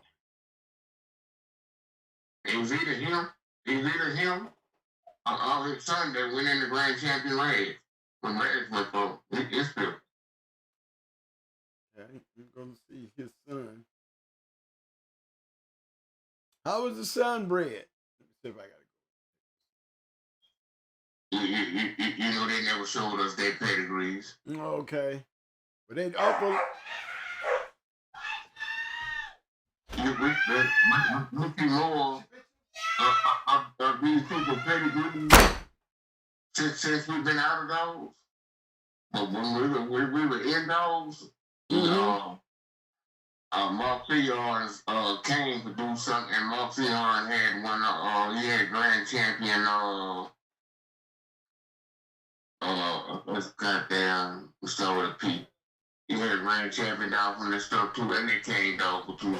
So I think the Red came. They were crossing it with the Diamond Gem stuff too. I think the Red came to House's range.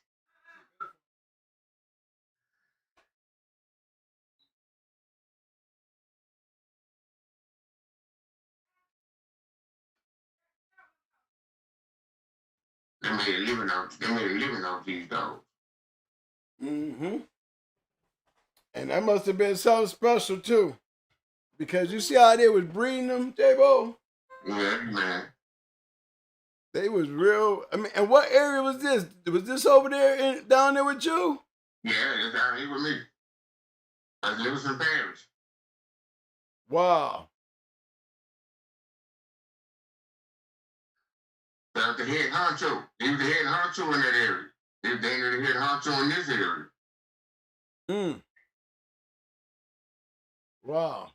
He was the guy that said, take your curve and beat you with it. Hey, Jay, now, they were so private with it. That's why my man, he talked so highly of it, but the way it was looked like it was getting bred, only a few people was getting their hands on it, right? Well, they had they got kind of friendly. He didn't like us much, but K&S was friends with him. That's how we got in with him. And Mr. Leslie was friends. Well, they were kind of like killer partners, so we got a chance to dibble and dabble. And Lockdown Rudy knowed him, Mr. Leslie. Wow. So they kind of let us in a little bit, but that man messed a lot of dogs. So I think it was Louisiana Combine at one time. Mark Field had the grand champion Elvis dog. Yeah, that's what it was.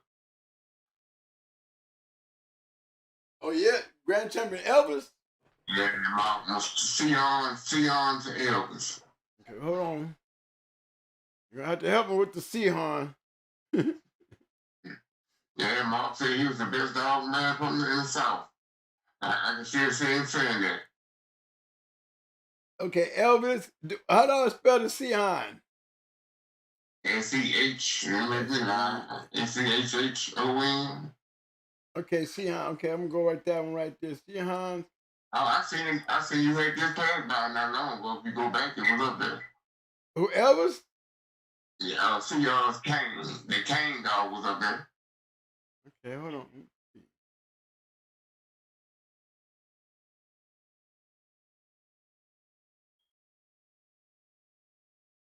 Wasn't in this area. Okay, I started here. Now it's gonna be in this area here. The Barfield stuff, because this is the beginning of it, right here. Yeah, we were looking at Big Cage and Luke. That's where it was. Oh, okay, it's in Luke. Okay, let me go to Luke. Back to Luke.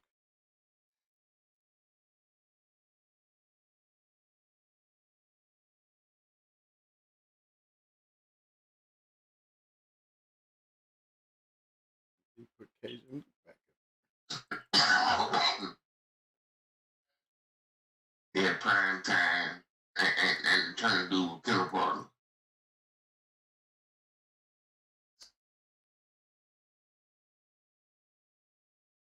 Pick had a dog almost 6 hours, man. 6 hours. Almost 6 hours out of that stuff, man.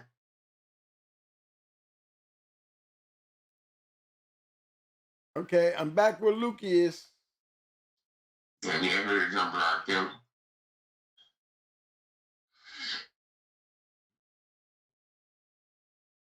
Heavy Hines. We're gonna go to Offspring. Yeah, I see what's something that Yeah, Show Hines Kane. That the one? I'm a little bit behind you. Okay. If it ain't the one, that's another one. Yeah, they got this Hines was crossed into that Patrick stuff. Yeah, that's how you spell it. Yeah, that's C-R-S-C-H-O-N. But that's the man right there, Records.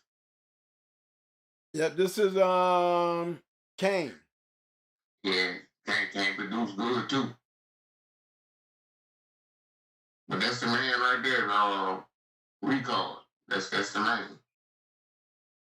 Right. Big Trip Trooper, Big Rick Bear. Yeah, I remember Hope.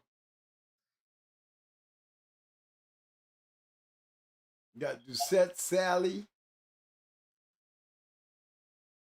BB Baker. Mr. James Bourgeois. R.I.P. Mr. James.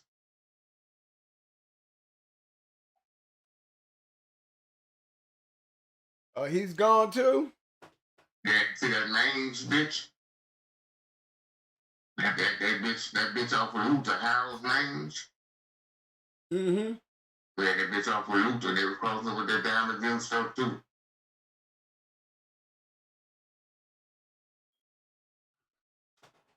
Wow.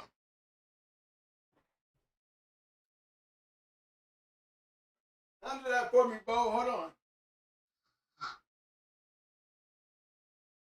Yeah, these dogs paid bills in Paris ways right here for a long time. The man lives in Paris.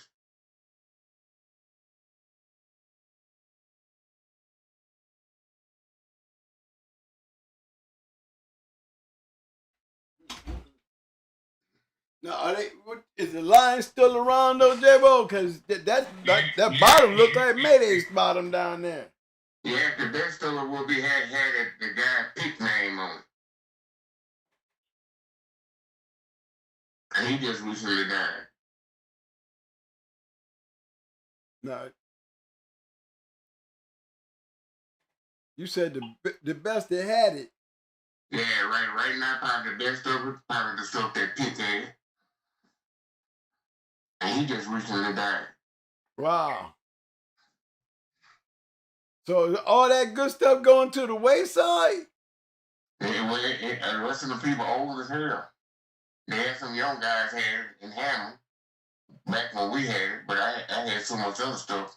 And then somebody stole the ones I had, so that would happen to mine. Well, this must have been something because, in both instances, I had guys bring these dogs up that, these are very good dogs outside the norm of the dogs that we usually looking at. You know what I'm saying, J-Bo? Yeah, that pig guy had some good dogs. That's him, that pig. And stuff down from Glenn Turner stuff.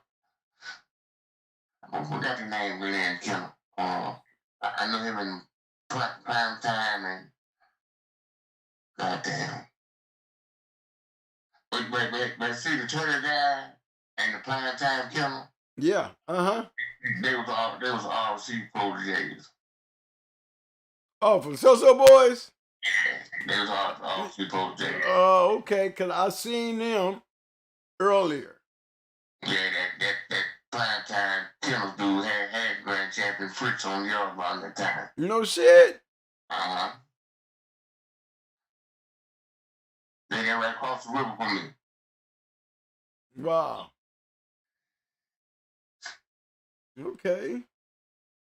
Hey, but J-Bo, You don't have to be a great dog, man, to everybody know to be a bad breeder. Because you checking out how they breeding this shit, man. That's why that shit was working. Look how they breeding it, man.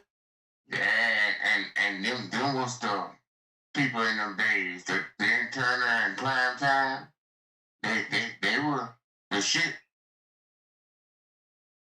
That's who they was who you wanted to be. I know I ran behind them motherfucking ass for a while. Prime Time lost to big old champion Red Rocker with Little Magnum. Yeah, they was coming. He also got in Kennels Center, got in City Kennels with that Dracula bitch before Big Paul and Big Dracula. And then the same house guy, Big Dracula. They were some of the main people that was going to church fund. These people right here. Church fund loved them.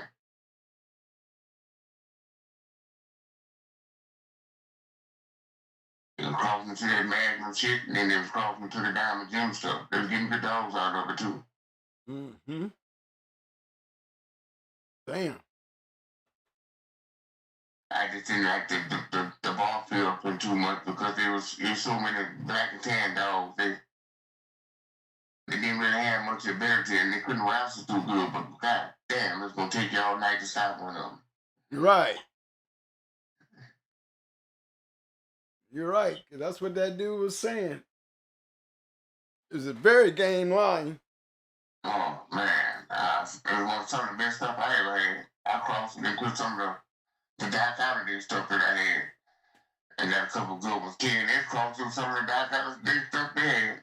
I think they got a 2-time one out of it. One thing for sure, man, I mean, they was breeding them like this is, like they Maurice Carver in them. I mean, I was really checking out the way they was breeding them, man.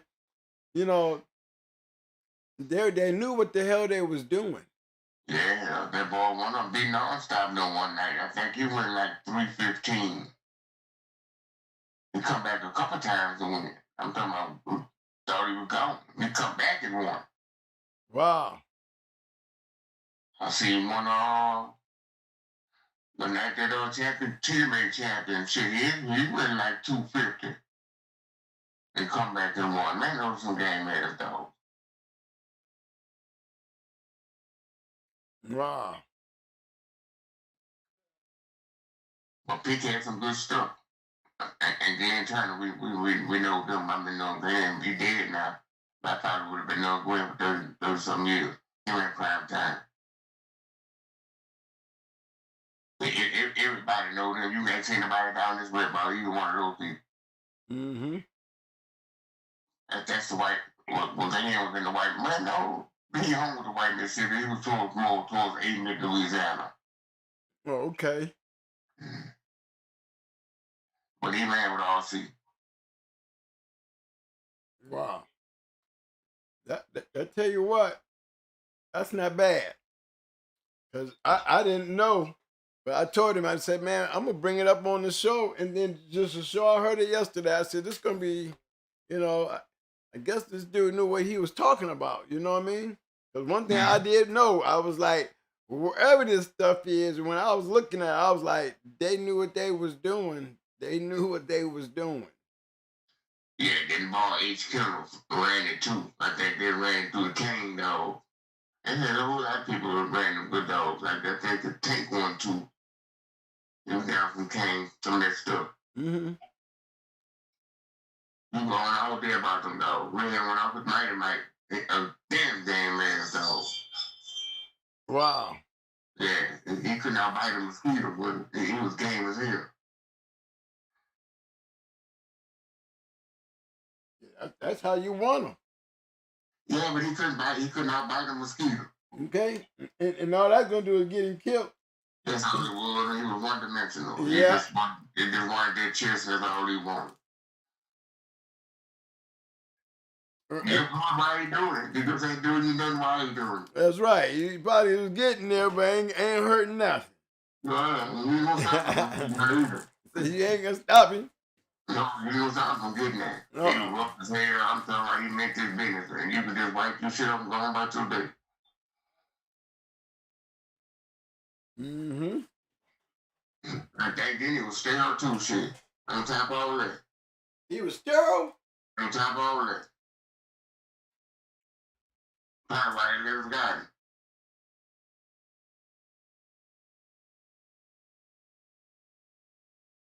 He served his purpose though. You know, nobody wasn't on our classified. He served his purpose.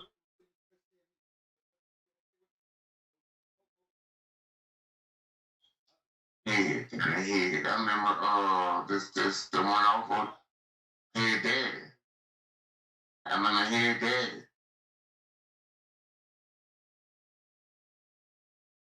I remember all of these dogs. We used to mess with him. When we used to mess with him, we used to try to go into him and he kind of smirked at him. He kind of smirked at him and said, you know, him and Candace wasn't getting along too good.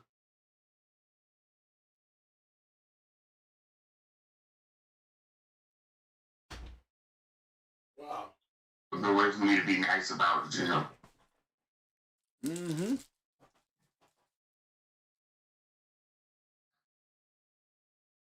You know, when we all up, I had this pass and all that, and I was because I seen these dogs. These are dogs that I rode up with, the Robert Ricard, man. I think in the 80s, when I think he was involved in the first bus this way. Of dogs. This stuff right here. That's probably why everybody was back down in that time. That, you know, Cajun country controlled the zone when it came to the dog game. Yeah, well, that's different now. They're different from Cajun country. I think they kind of rival Cajun country. This one lives in Paris. Lives in Paris was. We didn't know anything about Cajun. Well, I didn't. Mm-hmm. We didn't know nothing about Cajun country. It was all about Livingston Parish. These people rule dogs down this way. Right. This was the circle. Yeah, these people rule dogs. But this was in Louisiana Combine. Okay. Yeah, they was a little bigger than the Cajun. This a different class of folks right here. Okay. The cage is more on the history part of the stuff, you know. Mm-hmm. Yeah, Mr. Ricard and they was around the same time, but these guys right here was right before these guys around y'all age. Oh, okay. Yeah, they did to do like y'all did. It was out there. Yeah, they was out there. They're fast lane people. And you can tell, man, because the way they were bred. Somebody, I mean, you know what I'm talking about, J-Bo. Yeah.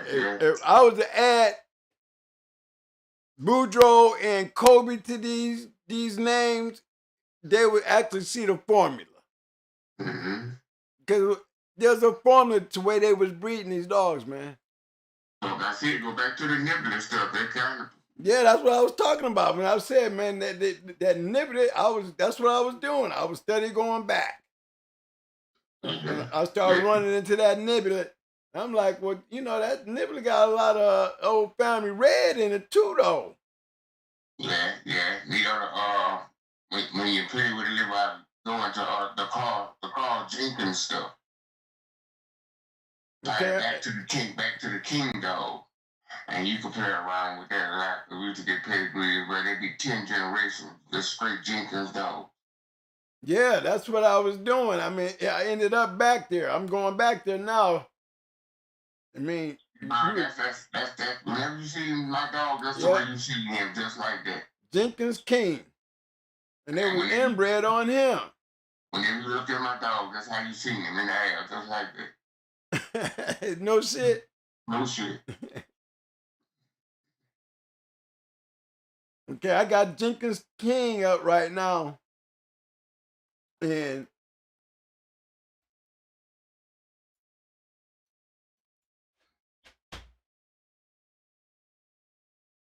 yeah, I'm heading back. I'm still seeing that Barfield, like that Barfield Jenkins, they was pretty tight though. Yeah, they had another name somewhere that Mr. Ball said, Barfield and Barfield. I think it was two people. One name similar to Barfield's too. They had them dogs. I mean, they should go all the way back to Terran's Rascal. That's not the why it was so gang.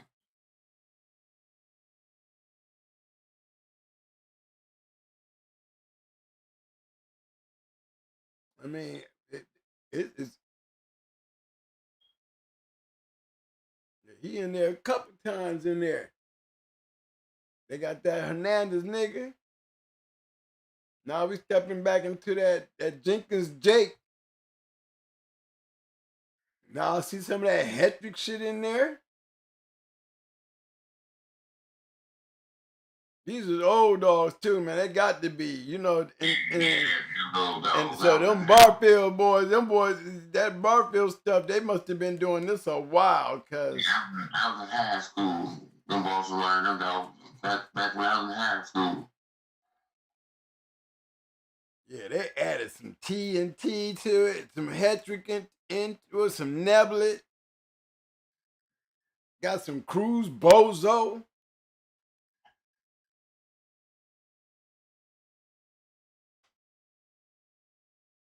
Oh, it goes way back. That's for sure, man. But I can tell you what, that Barfield, he been around like old Earl Tudor, wasn't he? Yeah, he was, bro. He was, bro. You'll see some of the pedigree. I think some of that stuff go back to some other stuff, don't it? Yeah, I'm right now. I'm on Neblet champion Neblet Bucky McCoy. And it got some heavy old in it, some Wallace. That's like some old family red right there. Searchy. Let me see if it's Searchy Just stuff though. But yeah, this look like old family red right here. Yeah, my dog was a red nose. Yeah, Robert L. Niblet. Yeah, I think this gonna take us back. All right, let me get back to where I can listen again and get my Well, man, I really appreciate it because you definitely took us on a ride. Because I didn't know what this, it was definitely educational and it was definitely interesting. The guy who told me to put it out there, I put it out there and I caught a big fish. You caught me and saved it. Okay, that was a big fish. Thank you. Yeah. Man, look at that. Man, look at that. Like, look, I'm gonna sit up so I can see. Yeah, man, I'm back here in that Him Hill stuff. Him Hill, this is some old family red back here. When I seen that Neblet, because somewhere in there was a whole bunch of Neblet as I kept going back. I mean, it turned into Neblet dogs, Yeah, my dog was he was red nose, but he was like a red and tan kind of. He even had the Eddie Monster in the middle of his forehead and shit. Might be the real intense dog, bro. I love them dogs that we got from that man. Mm-hmm.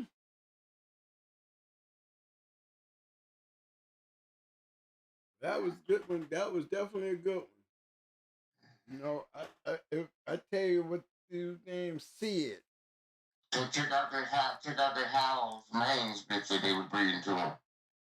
Now what? That they got some real good stuff down from there too. That's probably where the dogs started getting bad at. Okay, where I find that at? What's it? House? House. HOWES mange. And Mains is what? M-E? HOWES house. H-O-W. Okay. E-S. Yeah, I got house.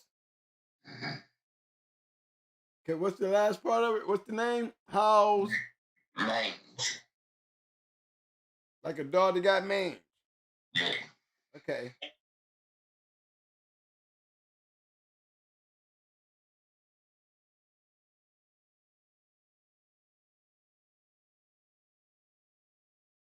Man, my brother's dog just bit his wife.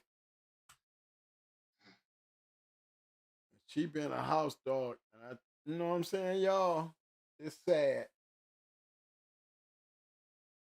She in heat, and she attacked Mike's wife. Damn. Why this is, just a few seconds ago. And she was like maybe 16, 17 months old. And she grew up in the house.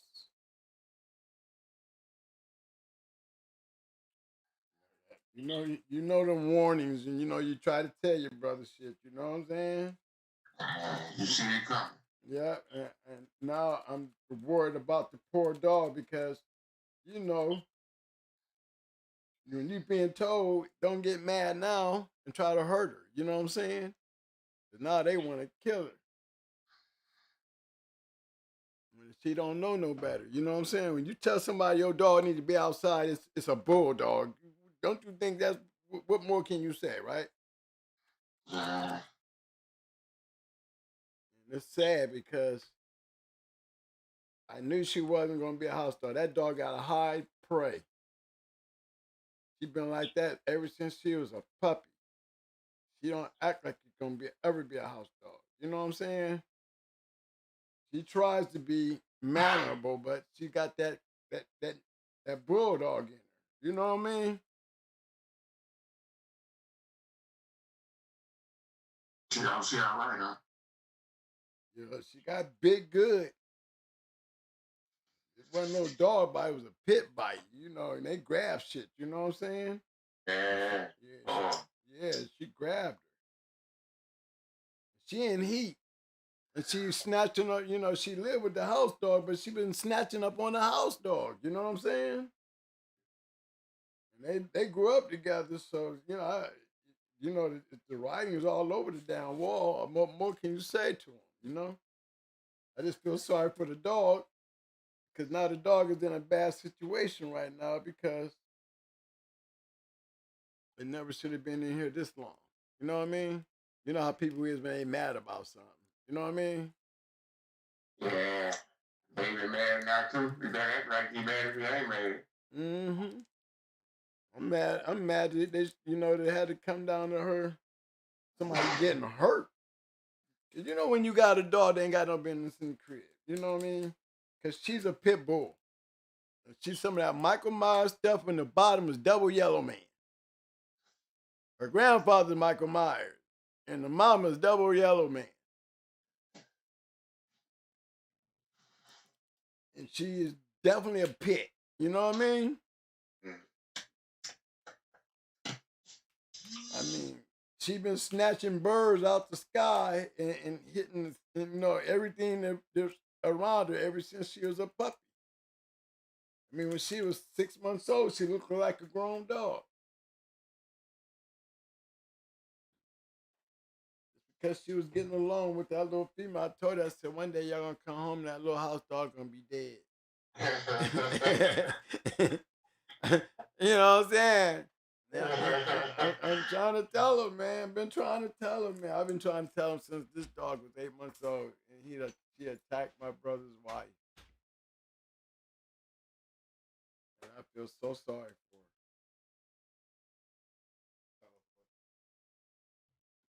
for her. Buck City in the house. Oh, okay. What's up, Buck City? But hey, man. I don't know where I was going. Okay, I'm going to House Mange. Okay. Let's see what I got here. I got House Flossie. I got House Bo. Let me check one of them and see if they offer her something. I seen her name up there last time. We seen the who that was we were looking at. Shit. What is it? Dope motherfucker. It was in one of the pedigrees? Then we looked at the CR's came out. Yeah. Okay, go find Kane. Yeah, I think they better came to Maine. Got you.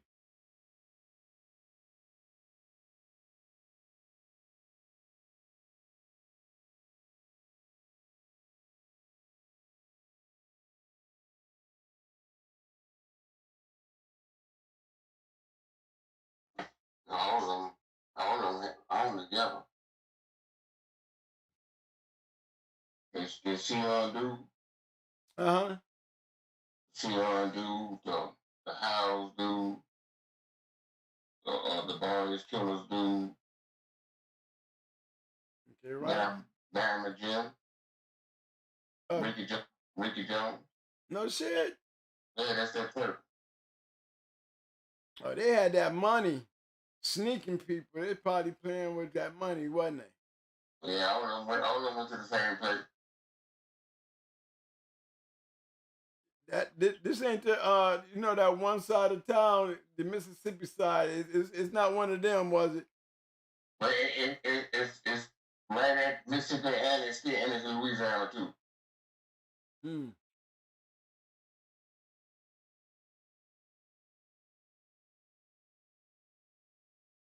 I'm trying to find. I see Shine.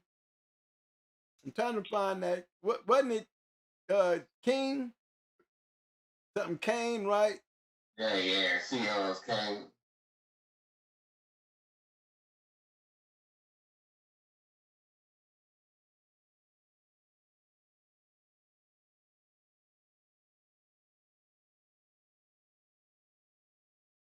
It was caught.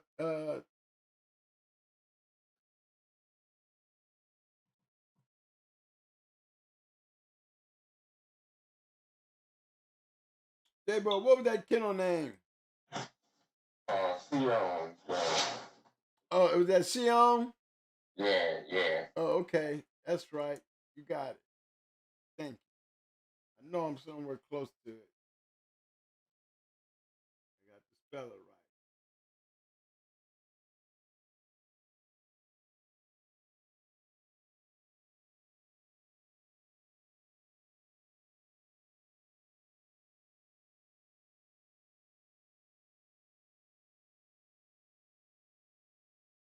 I don't think I'm spelling that Sion right, J-Bo.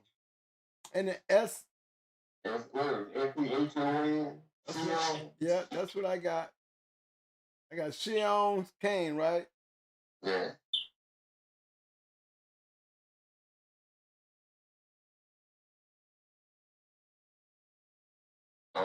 S-E-H-O-N. S-H-E-O-N? S-E-H-O-N. I got S-H-E-O-N. I got it that way. Let's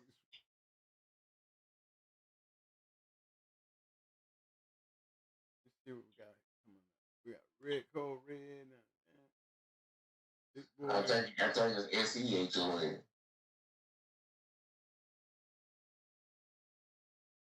Take the H out? Yeah, it's S-E-H-O-N. Okay. H.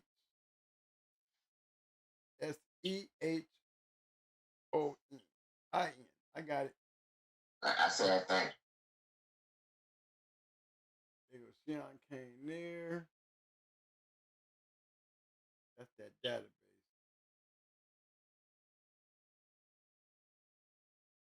Yeah. Yeah. I see where it's at. Take the I out.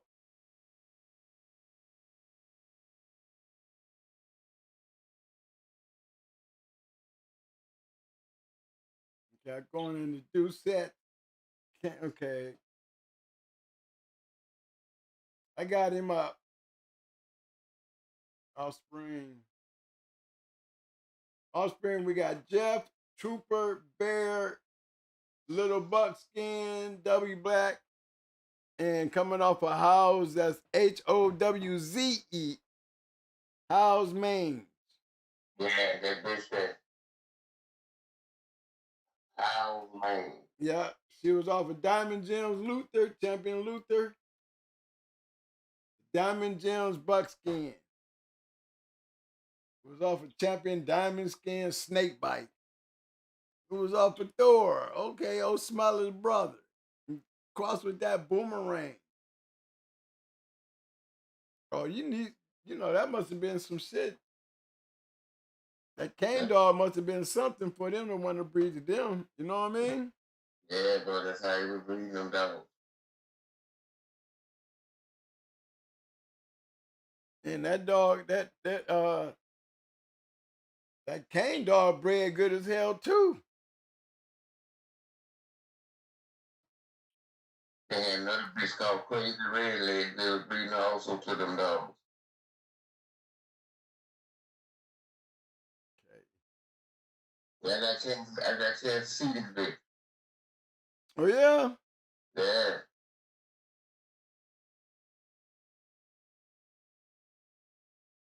Yeah, I got a chance to see that bitch. That was a bad bitch. That was a real bad bitch.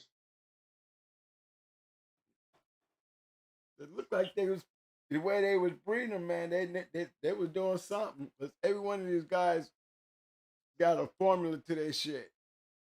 You can't see it in the match dogs, but if you're actually looking at the dogs and how they being bred, you can see what they doing. You know, them is guys that do dogs. When you see them kind of breedings, you know what I mean? Mm-hmm.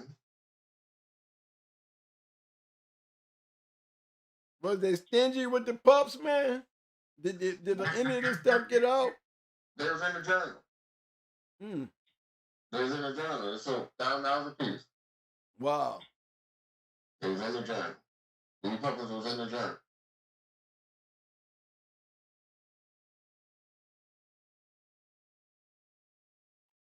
It was bred good too. So these type of dogs, they probably don't even exist anymore. What do you think? And if they do, they got Pete's name on it. Hmm. But no, they sold us. I got a chance to see that bitch when Diamond Jim was selling them dogs. Uh-huh. We got a chance to roll against some of them.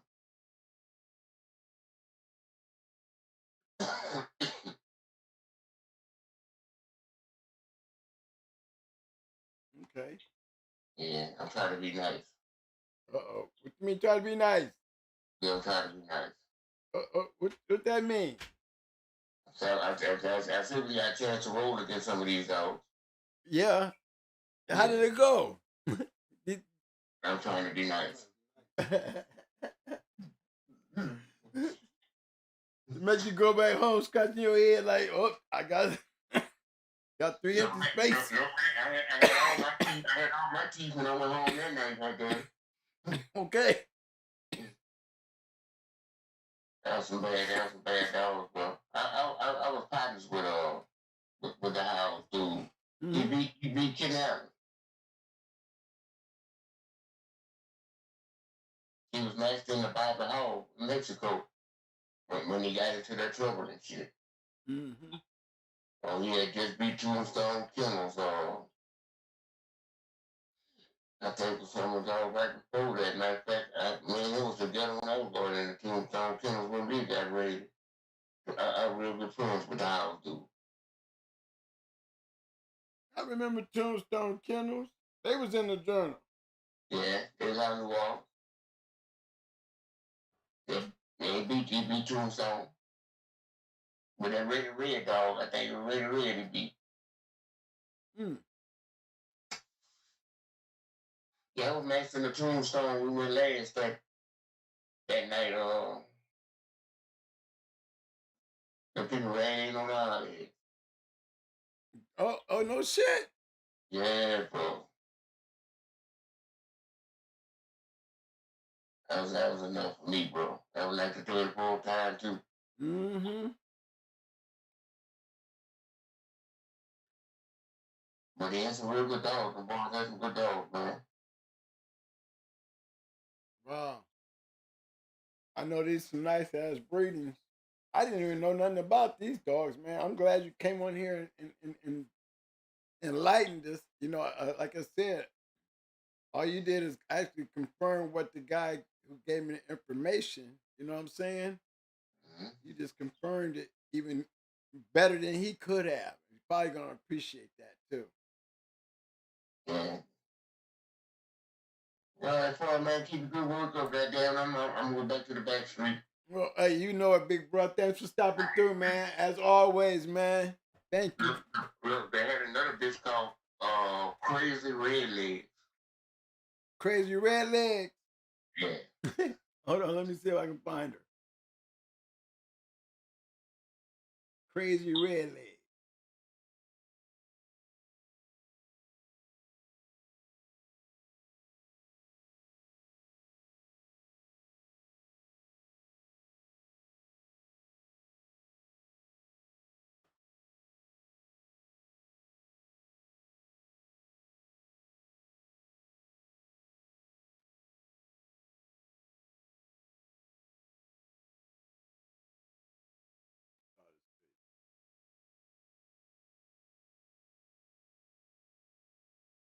I see crazy legs, but not crazy red legs.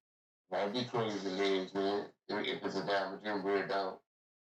Okay, let me see if I put Diamond Jim crazy leg on here. It might be owls too.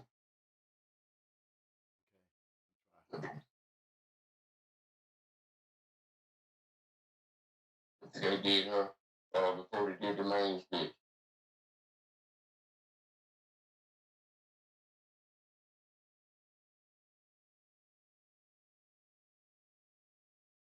It was some good times with the boys. Well, I would have get both of them bitches that night. I would have get crazy legs and the main split. Oh, you went? Oh, was it a good night? Oh man, it was a beautiful night. Okay, then that's what I'm talking about. KNS, Woodward won. Mr. Leslie, he had, I think we did 5 that night. Well, okay, that's how I like it. Yeah, bro. We come on with all 5. Well, okay. So y'all went down in the country and cracked some ass, huh? Yeah, bro. It was a privilege to be there, you know. They had Ricky Jones was there. Well, okay. Yeah, bro. Mark Field and the guy there. I did some of him the next night. Hey, J-Bo, I'm trying to get that. You said house. It's not under house. What was the other name? It had to be Diamond Jim then. Okay, Diamond Jim. But they were crossing that stuff with that jig and stuff. Mm-hmm. And then it's coming back around, reaching that house, Black Dog. And the boys were hard to beat that shit.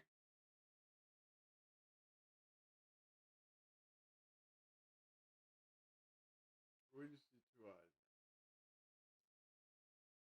That's the J.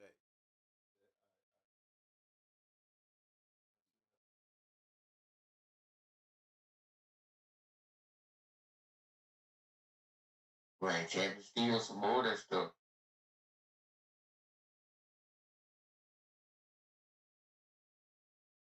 This white head dog. This dog white with a brown head. Ooh, he look rough.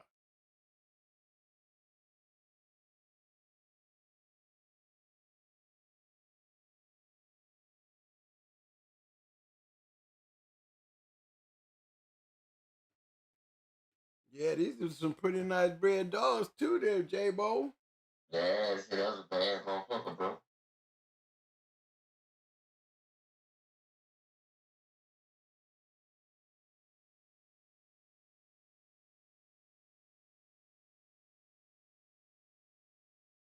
Oh man, I need to read this. It says, brother of J.K.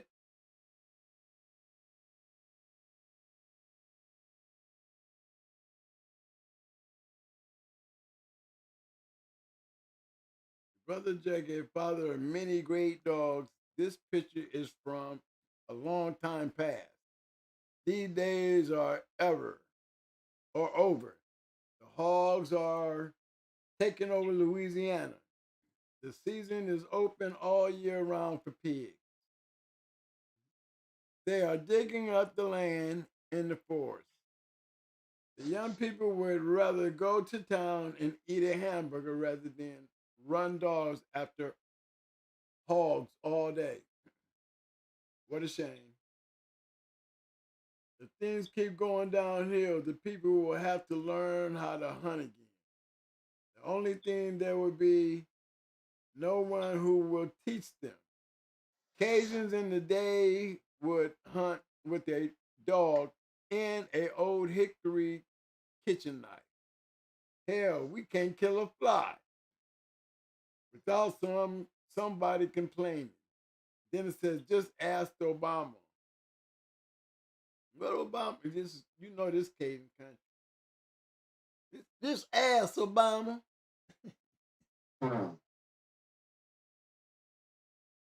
I don't know what he was talking about anyway. I mean, yeah, he got his rant on. Huh? I said he ran like a motherfucker, but I seen some dogs off this dog. I seen like a couple dogs off this dog.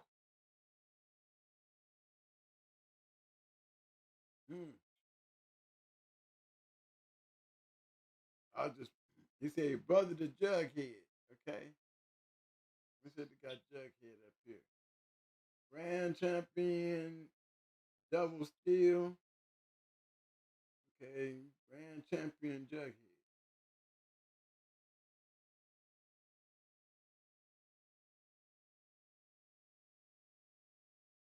Yeah, no grand champion.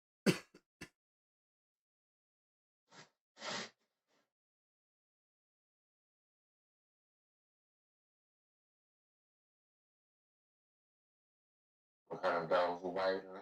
Yeah, a whole lot of white, ain't it?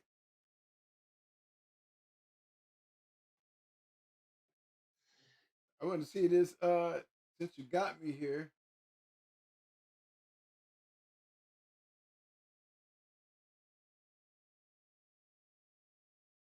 Okay, Diamond Gems Jughead. There's some nice bred dogs too. I just wonder where to get all that white at. Yeah, bro, there was a controversy about it. Was it? I figured that. Yeah, there was a controversy. I mean, that dog, them dogs all white with the brown patch on their face. With Homer?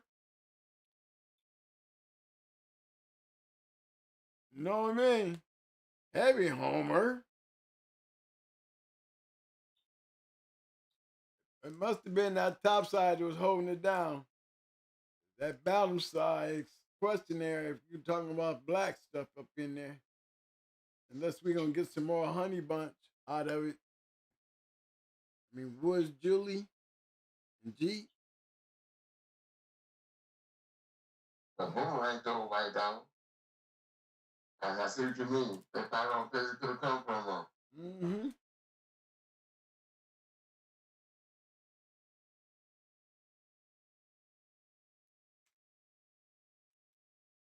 Yeah, he is suspect. Hey, man, y'all have a good one, man. Keep the work up back there. Hey, you too, big bro. Thank you for calling in, man. We needed that. Hey, hey, we'll be by, man. All right, now. Hey, we'll be by. All right, good looking. All right, big bro. Talk to you later. Everybody, thank you for J-Bo stopping through there, man. That was a good one, man. He made the day tonight. Made my night easy.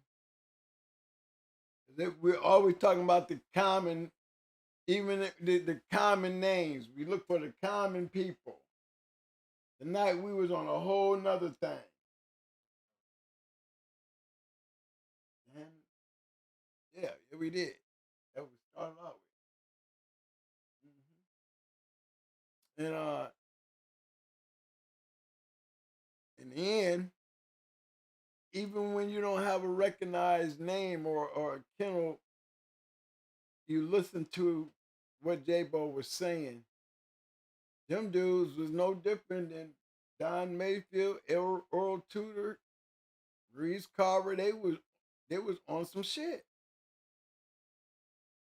And now that's what you call running their name. You seen them names. Them names was generation, many generations. You know, and that was interesting. Them was some interesting moves right there. I liked it the way J-Bo came in there and saved me on that, because the guy who gave me the information said, man, you just put it out there, you know. Because, you know, if we don't get that on record, you know, he like, that might not never get heard. You know, you're not gonna find that in the book. And it was interesting. It was just as interesting as us looking at the common names we normally look at. You know, we see their formula, But does you see what it looks like when you're dealing with somebody else's formula? You know, pay attention how they're breeding, and they're getting good dogs. That was the solidifying fact coming from J-Ball. So they was on some shit. White chocolate has some of these dogs. Oh yeah? Okay. You got a pedigree number? I'm gonna go check out white chocolate stuff. Okay, I'm ready.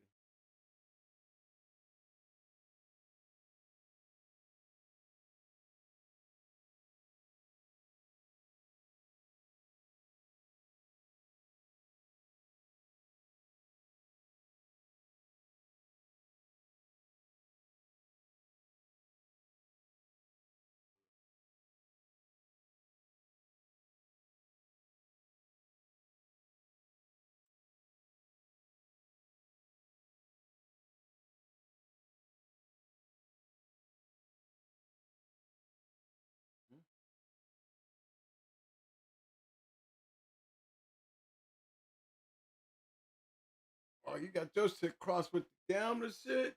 Okay, let me see here. I take my glasses off. Skull shit. Okay. White chocolate. We're looking at you here, bro. How you like it?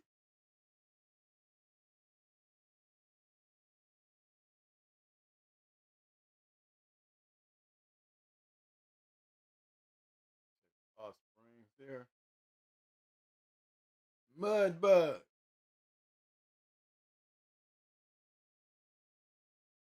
No offspring on this one.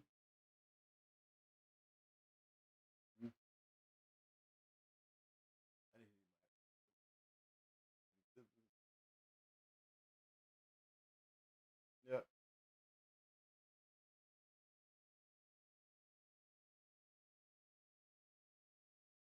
You bastard. Badass game bulldog. It comes to come game, that's for damn sure.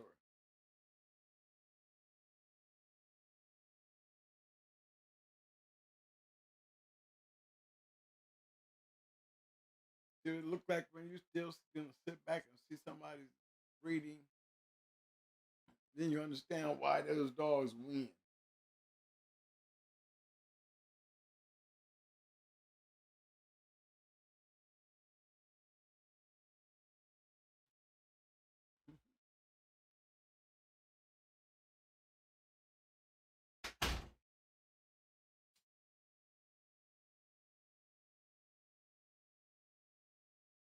This is nice right there.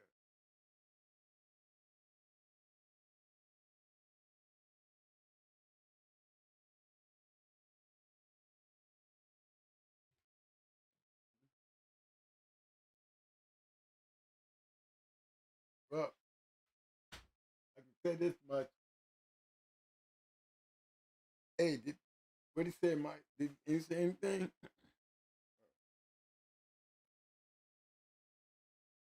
How'd it work out? I don't see no puppies off of him. You know, I'm just checking in, seeing what what was the turn up. 2006, last modified. You made the team. Let's hit the one-time winner had any pups.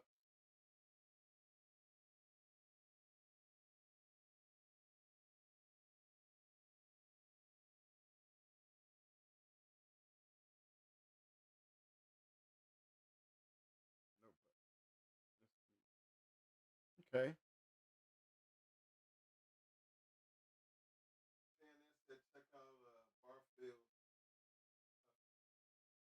Yeah, I saw that one earlier. Yeah, I remember old Tuffy.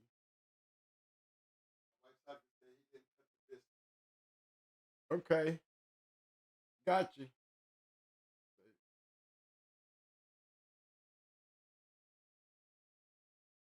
Couldn't get a bread than that.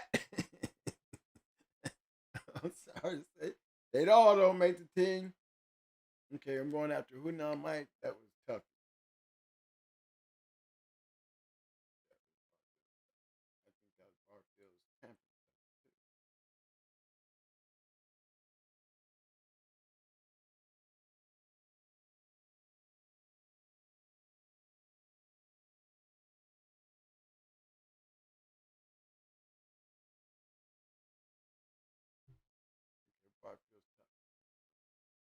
an ace. He earned his title by beating 2 champions and a grand champion.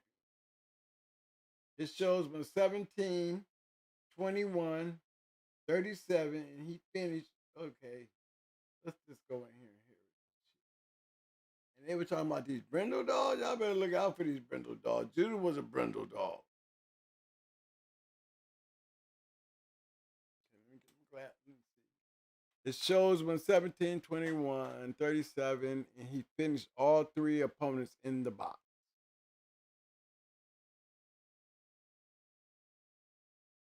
Yeah, we need to take a good look at this one. Shit. They don't like mixing that Barfield and Jenkins shit up. They should have been shitting Garfield Murphy. You know what I'm saying, money? Look at this shit here, the way he said he beat 2 champions and a grand champion.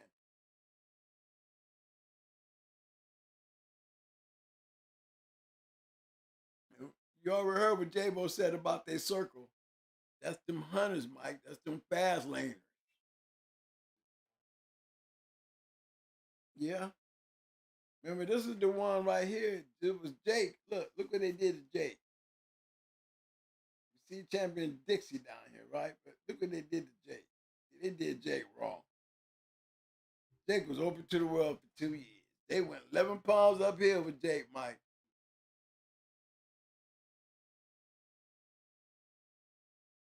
You know what I'm saying?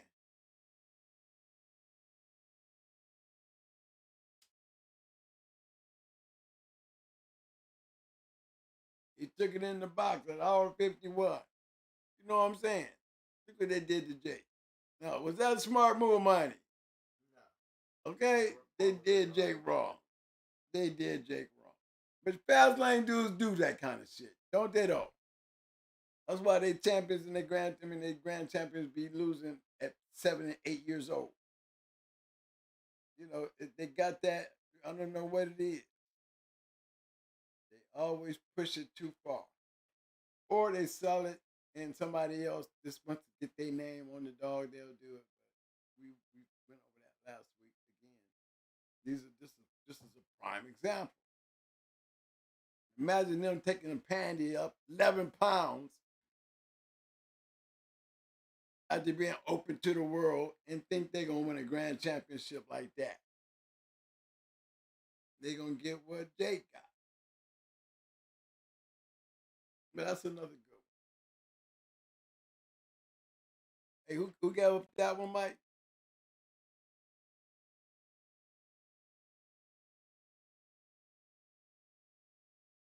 He might get dog of the night for that one. Oh, Jake. Jake, they did you wrong, baby, but you love some good dogs out there, buddy.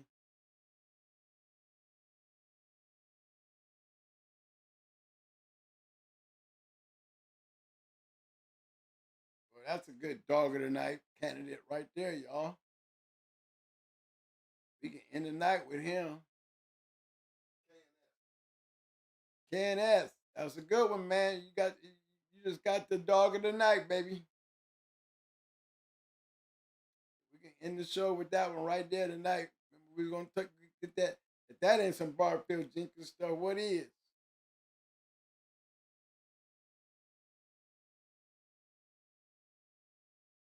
I like the way they bred old Chief.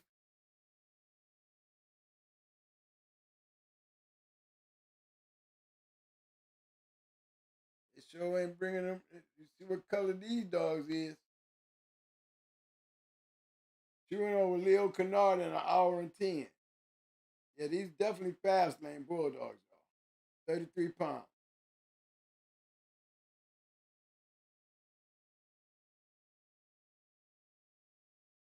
Thompson Booger Man.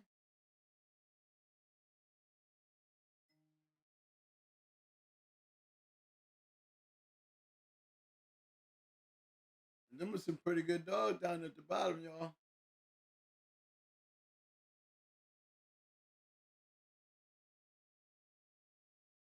And these is look how old these dogs is. We all back here with Tudor and Carver and Ironhead.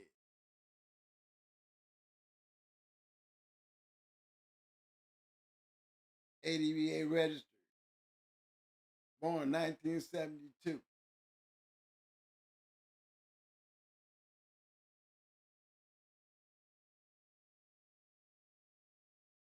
breed. Definitely fast lane dog, man. Them hunters. So the caliber of the dogs that they had to maintain a certain level to be able to do that. And we've seen a lot of dogs in here out of those dogs, some pretty good dogs. When you keep them so close, that's why they die out.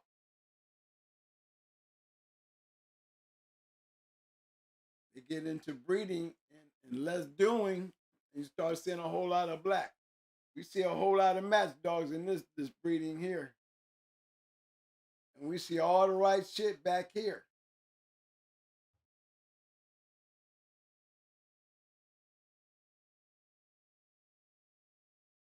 You know, we did this earlier. It was all back in this.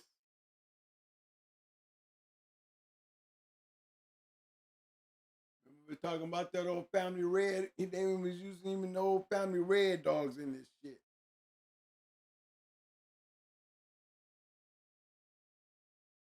You see how Trash Jr. bred.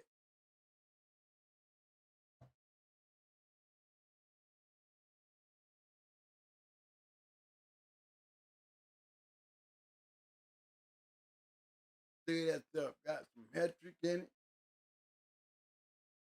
Remember we did this one earlier, OJ.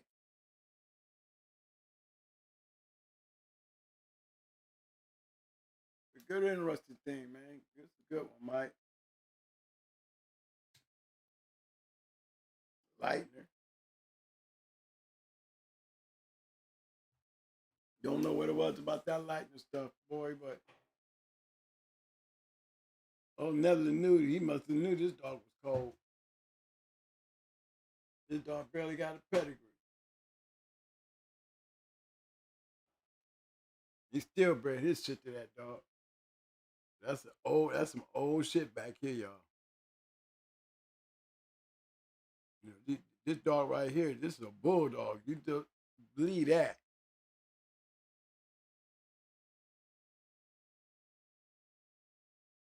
Them are some hellified dogs right here.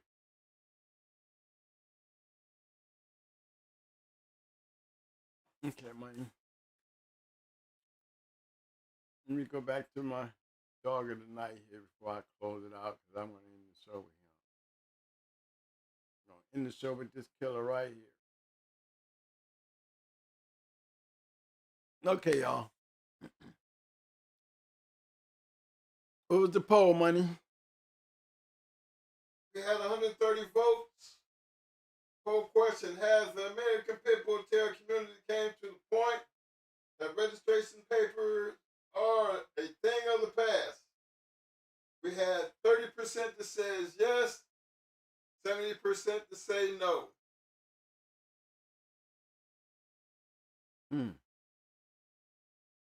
Damn near contradiction.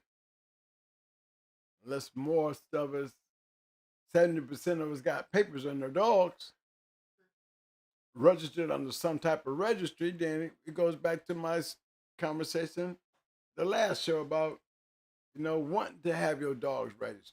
So where it didn't sound right, the poll says I was right. A lot of you guys are doing it or believe in that, and that's good. That's good. This gives you a feel of what's going on. Yeah. Still only 130 people. Yeah, 130 is still 70%. It's still 70%. So I just don't. I still would like to know that 30%. What's the thought on that 30%? What's the? They don't mess with papers. Yeah. Well, my question to them would be: would you breed to a dog you're gonna pay a stud fee to, and you're gonna go on the owners back to how the dog is bred, you know, with how much would you pay for that stud fee? And would you pay a stud fee knowing the dog don't got papers? That's all. You know, even in your record, even if he didn't, if you knew how he was bred, I would still have him write him down and have him sign the stud certificate if I'm going to be paying for a stud fee. And if the dog ain't registered, you know how he bred, have him sign that. See, but that's a hard question to ask when you only got 30% think like that. Yeah. Because 70%, they not going to do it anyway, so that would automatically put them inside of to throw the voting completely off. Right. Because you're trying to get an answer, a way of thinking from the 30%. Hell, would they stud a dog without papers? That's, not only would you go and pay a stud fee, would you actually take a stud fee, from a person knowing your dog ain't got papers? Some type of registry. Some type of registry. Some people probably would if they knew the dog. Right. There's so many different ways of looking at that situation, All right, fellas, we at that time now. We need to go ahead and get some keyboards together. Give me them thumbs up, thumbs up, thumbs up, thumbs up. Muscles, muscles, muscles. Now for this Merry Christmas and this Happy New Year gifts, give me some damn roses. Come on, y'all. Just throw them roses today. We gotta have the roses, man. Please give me them damn roses, man. Especially for J-Bo for stopping in and giving us that detailed show tonight, which was very interesting. Very interesting. A whole nother line of dogs killers. And fast lane hands too. No, they fast lane. No, they them heavy hitters too. Got to respect that part about them too. But from the looks of it, not many of them seem to get out though. Yeah, it seemed like they, after they got done doing what they was doing, it kind of started dying off. It sure did. And another thing that you noticed that it was getting more black. I think the breeding process of how they was doing it had a lot to do with that. Me too. Yeah. But that's why it's always better in the originator's hand because you don't know what he's actually really doing. Really that's why you everything. Right. Them two they was working their hand and they was juicing it too because they was using it. When you using it, ain't too many people gonna be out there getting their hands on it. Why am I gonna let you get some of this when I'm using it right now? And probably did a whole bunch of that the way they were breeding, and they knew what they were doing because those breedings had a formula to it, They just didn't have their names to it. There was things that they was doing that you could tell that they was recreating what they was doing, or they wouldn't have went so many generations up doing what they were doing. They sure wasn't doing it for pretty papers, for damn sure. Not when you got colors showing up. And it's not when you know that these dogs was being matched. In J-Bo's words, he knew them. He knew enough to inform us that these was them boys. Want to kick your music off, Mike, so we can call it a night?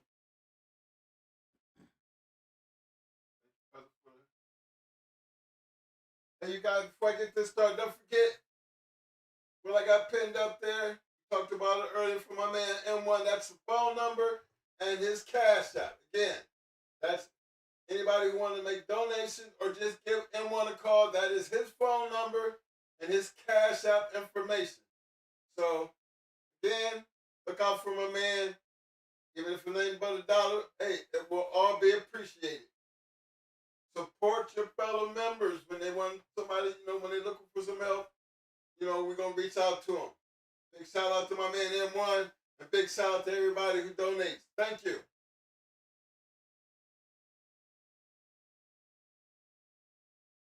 Yeah, man, do that for the community, man. That'd be good. Don't worry, M1, you got one coming for me, baby.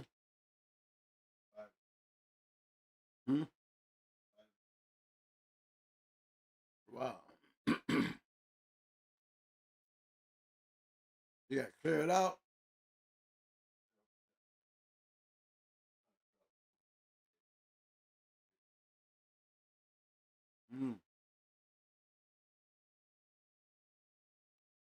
Remember, I had to do it.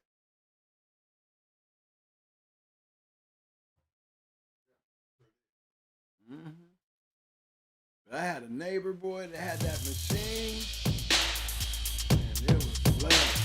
I had 5 acres of orange grove. The trees got that disease, and they started dying off. You know, tear it all down. Okay, man. What's up, baby? Let's still playing on that for the night.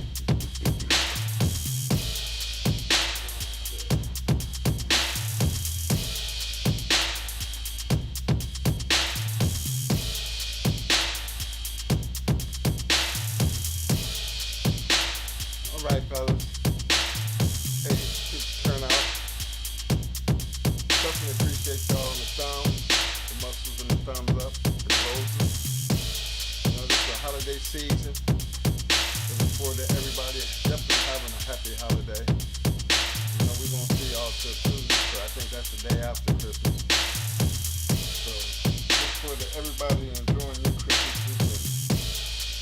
Staying safe, being safe, and let's try to end this old year on a good note. Again, I want to big shout out to everybody out there on the back street, all my boys hanging out there in the Shark Tank, all my fellow viewers who will be seeing this after the fact, you know what I'm saying? I want y'all to know all across the country, all across the world, much love, you know, thumbs up, muscles, whole bunch of roses to you guys. You know, hopefully we got something out of these last couple shows because we got into a lot of different ways of breeding dogs and breeding. You know, and I guess the main point I'm trying to get across is regardless of who it is, how it's bred, you're able to do the same thing. We're not going to sit here and knock the fact of what can't be done because we try to show you all the different ways it was done. And in the process of doing that, you've seen a lot that worked. Now, just because, you know, the more you was back in our day, you've seen a whole lot of color. You know, a whole lot of us breed champions and grand champions, and grand champions and champions. You know, that's all we were looking for at the time. But as time moves up, you start seeing third, second, and first generations go black. Now, we don't take nothing away from the dog. We try to get y'all to understand why it's black. You can't knock it for being black. You can't knock what we were doing because we had the ability to go after what was available. That's two different, you know, ways of looking at this. And we definitely tried to address both ways. Hopefully y'all caught on to that. You know, all the way back to the Hammonds and the Barfield and the Jenkins shit. You look at it, you know, in certain areas, that shit was well known. And it wasn't just known in that area. You know, this is what remember we always talked about the circle you in. Remember that Louisiana area we named Lockdown Rudy and a couple guys up out of that area. I mean, there's a whole bunch of going down in that area. Remember, we also told you they didn't travel much deeper. We wanted to get that ass, we had to go into that area and try and test that ass. And that wasn't easy back in our day. You get in there, but you might not get out of there the way you went in. They had alligators down that mountain. You know what I mean? But if you wanted to test what you had, that's how you did it. You didn't care where you was going, you just went. So, you know, that's just how it was. That's how you got it. You know, you got to give a shout out to all the boys out that way. All the boys, you know, in all parts of the country. Because again, what were these bulldogs if it wasn't them doing for what they was doing? lives, trying to make it better, trying to have it, you know, have it their own. Because what other reason would you have them? That's all I'm saying. So, You know, one thing for sure, in every one of these things, they were matching dogs.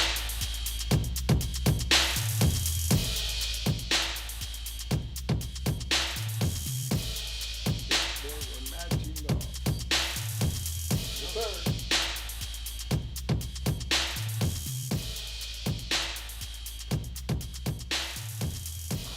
So as we close out tonight, we just want everybody to enjoy your weekend, stay safe. Don't forget to jump over there and check out GoingHardKennelsReloaded.com.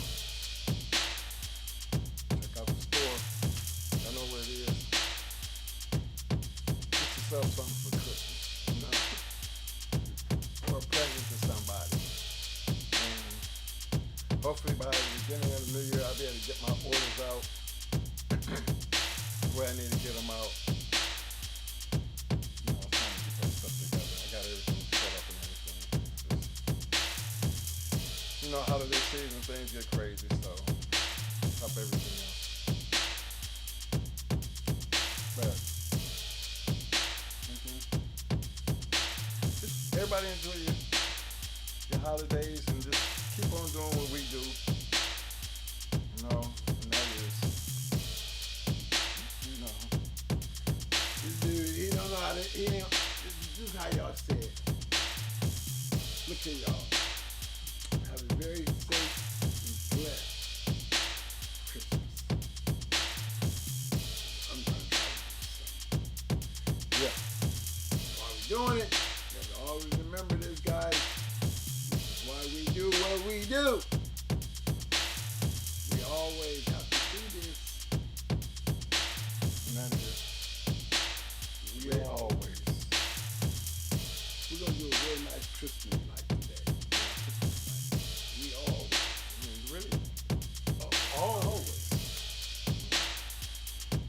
Scratch the one. Merry Christmas. Merry Christmas, everybody. Stay safe. Yep. You know what I'm saying? And we will see y'all Tuesday. We'll talk to Tuesday. Until then, enjoy your weekend and enjoy your holidays. And stay up, stay strong, and love your dog. Yeah.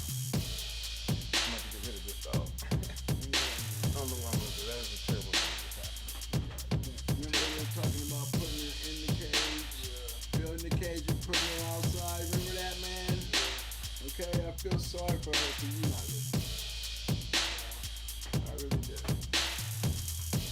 She is Michael Myers, the double yellow man, and you got her in the house. Trying to turn her into a house dog, and the whole time she's showing you she's a fucking pit bull. Eat that shit. Yeah. You want this to eat. She's growing up.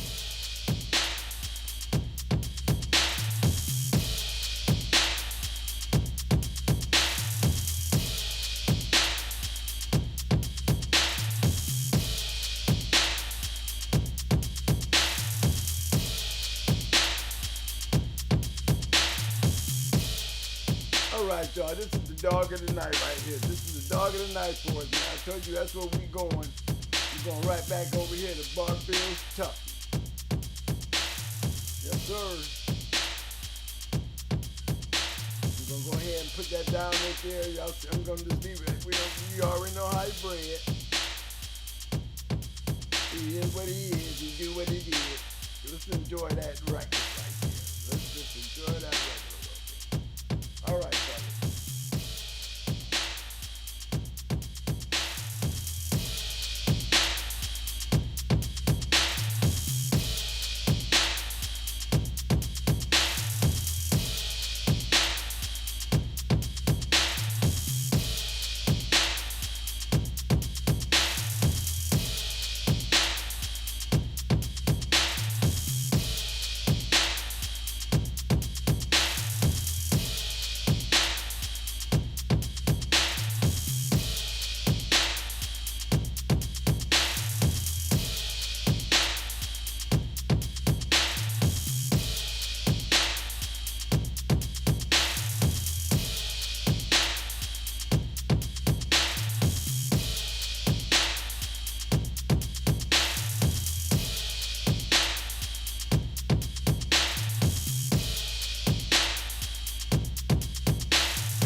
out tonight. Everybody enjoy your weekend. Enjoy your holiday. Merry Christmas. Merry Christmas. And to all, a good night. Peace. We'll see you Tuesday for Talk Shit Tuesday. Till then, enjoy the holiday.